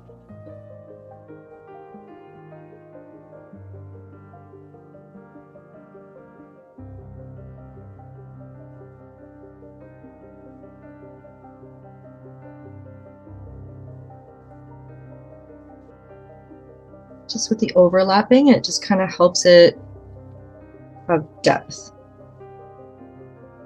Put one up into here.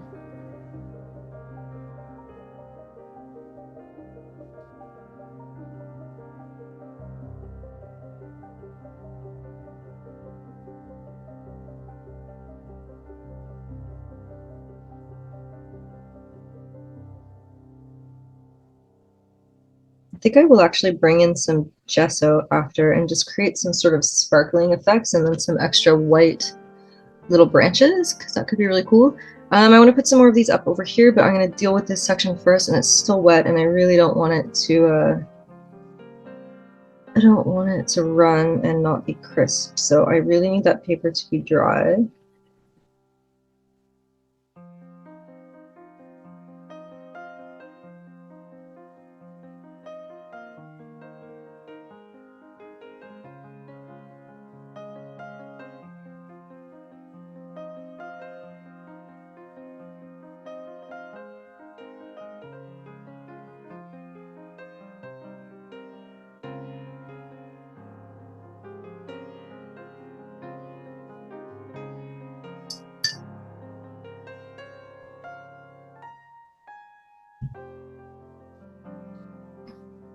Okay, I think that's good enough.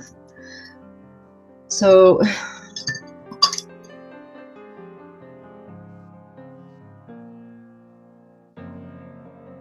I'm going to, I think I will just, in a case like this, I feel like the choice that I have is sort of, I could darken, maybe I'll do that. I could darken in here.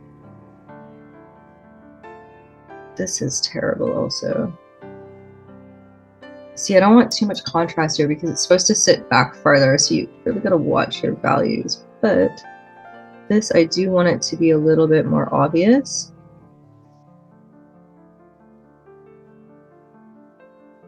Because obviously, like, if we're looking at scale, unless this is a sapling, compared to the fox, this tree would be back quite far. So I don't want to make it too much darker. But I think what I can do is sort of soften these edges. So I'm going to pull out around those branches with just with plain water.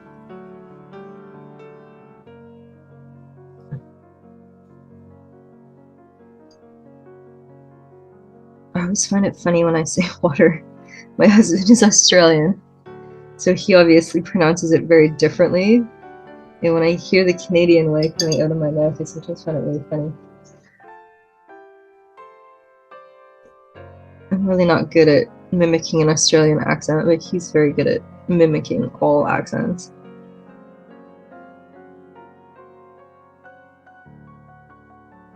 So I'm just gonna sort of go over this with some green and let it sort of, let's see.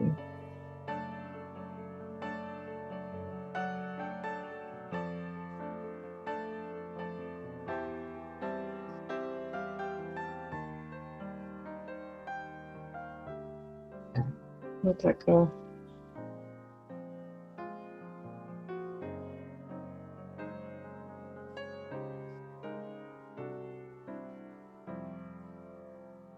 And I'm just gonna grab some water and pull this into here, and it'll just kind of soften up into that tree.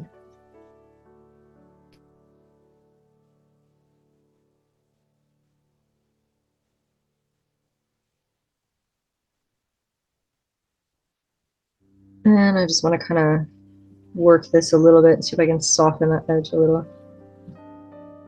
Not too much, I don't want to destroy the paper.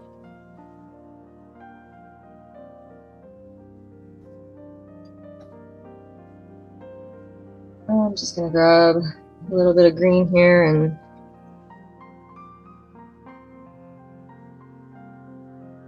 mush that out.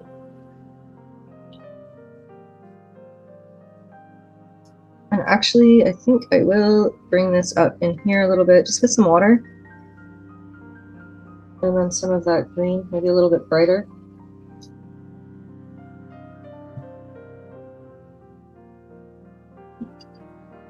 I should probably be switching to my other brush. Sometimes I just get one in hand and I just go with that brush for a whole bunch of the painting.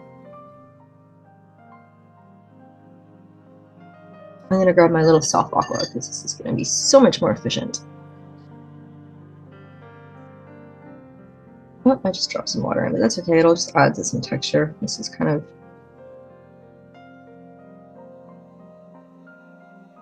You got to be careful not to overwork, which is a bit what I'm doing now, to be honest, but I did not like that area.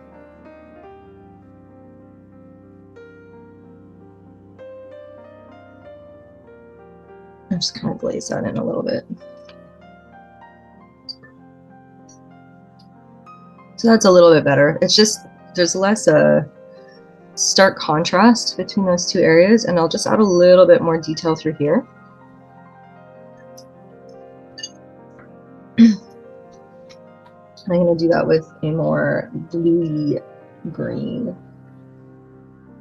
Take some of my mix here, and then I'm just going to add some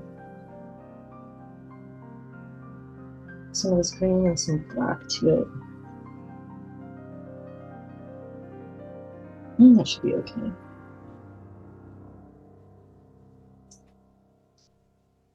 Some of these, I feel like there could be more interesting shapes and volumes just in here.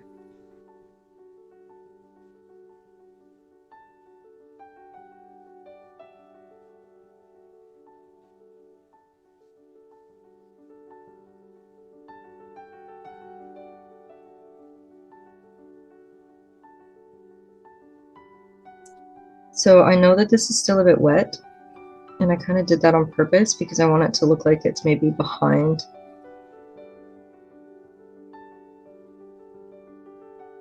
So I'll just let it sort of do its thing. And then I'm just gonna create some texture.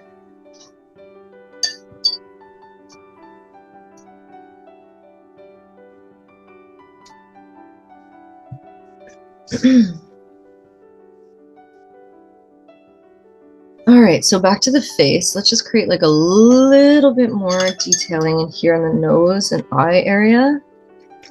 I just feel like this is a bit plain, so I'm going to take my fox color and just kind of create some shadows and things in here and some fur. Not too much. This is definitely too much, but I can let it sit for a second and then take my handy paper towel and wipe away, and it will create some variation, and I'll come back to that later again.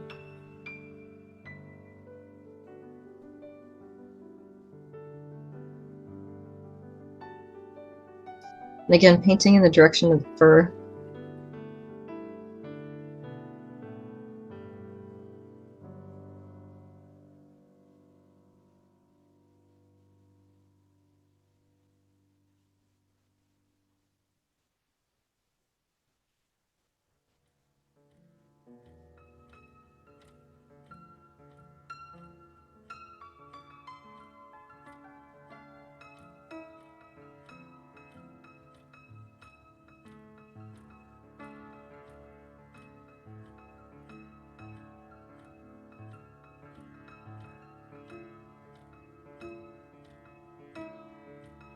Creating a little bit of shadow,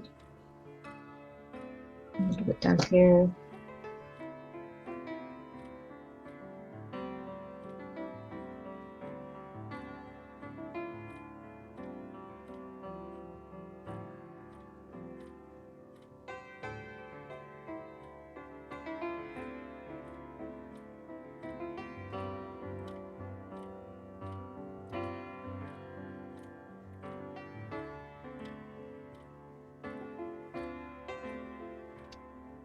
And I do feel like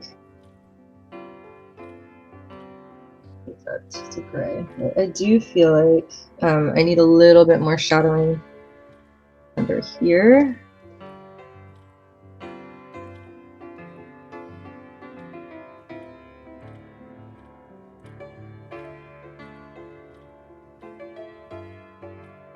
And in through here, where these sort of furs are turning under.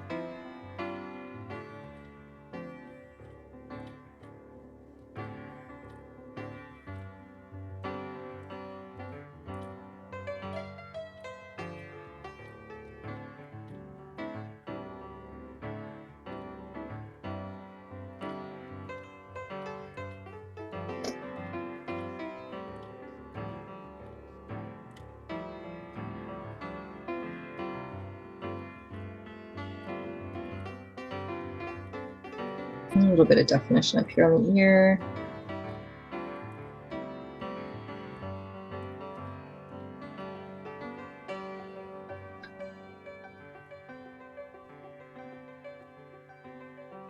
I didn't really finish these, did I?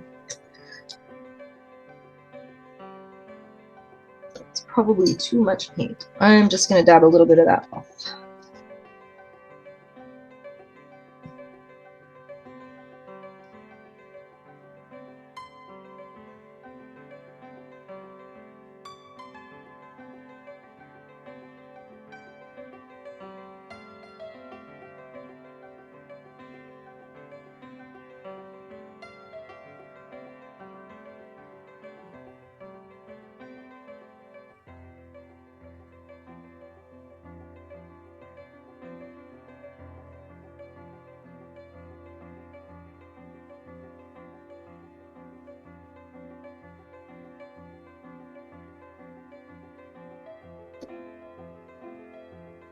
And then this side also just kind of missed it.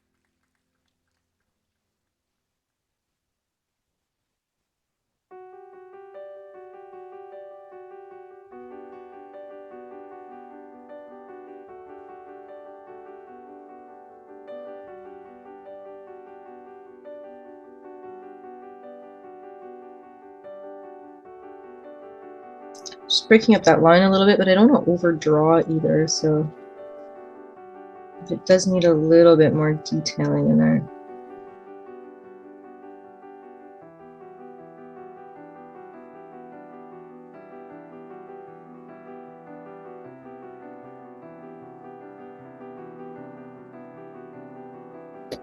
And a little bit more shadowing perhaps in here.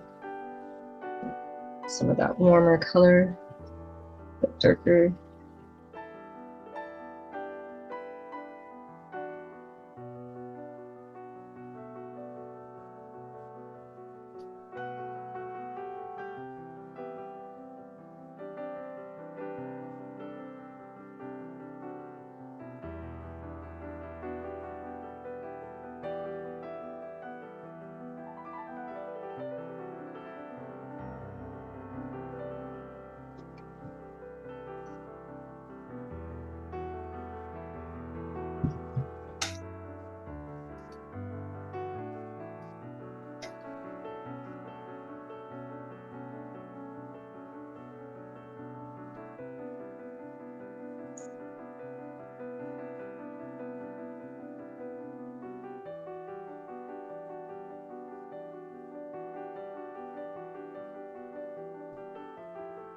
A little bit more contrast in through here.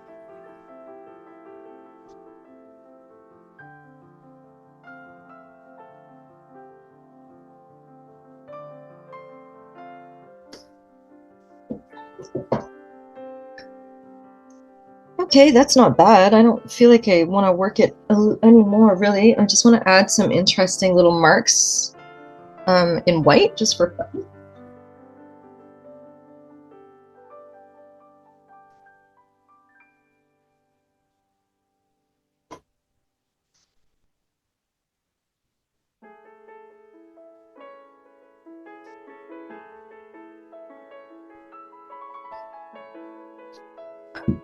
And for that, I'm just going to use some gesso. So I've got some Liquitex gesso here. Gesso it'll dry matte, and it's quite opaque. And I can use it as like a little drawing tool. So I'm just going to maybe add a couple little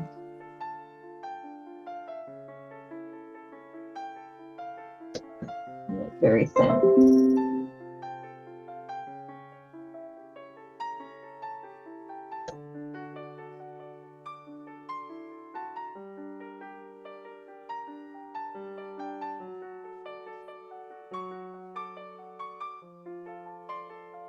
Just maybe something though. I don't want anything clumpy, obviously.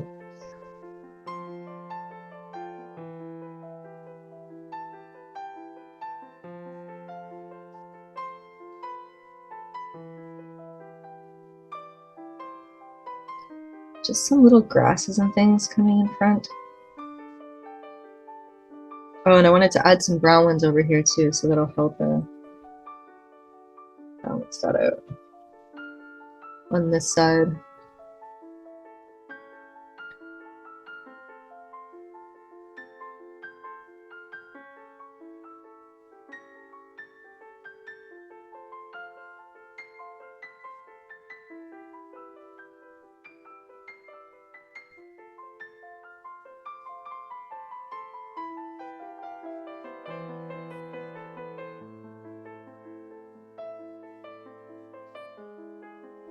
It's like little touches of magic.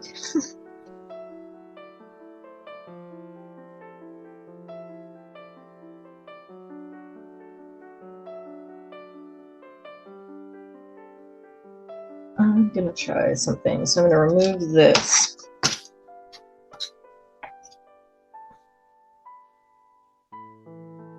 Just do a little splatter of gesso. Just very small touch.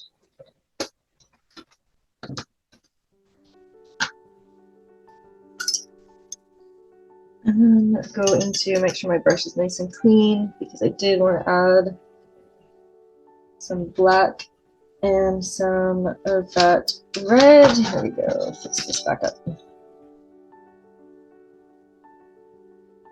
black and red,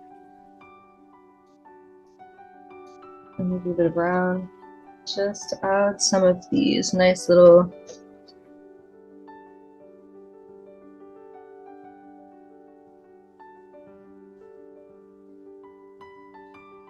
grasses and things that are coming up in over here.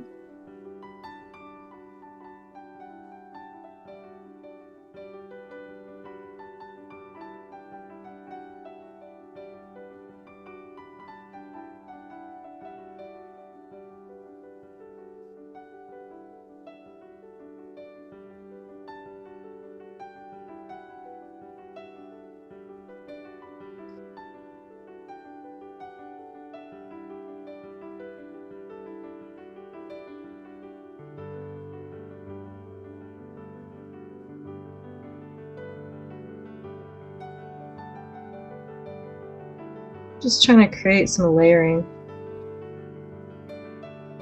just to help with that feeling of depth.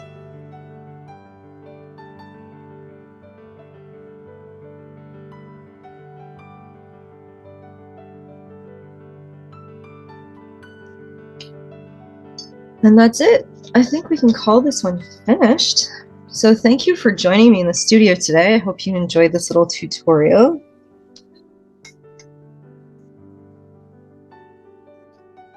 So that, my friends, wraps up our painting for today. I hope you enjoyed painting,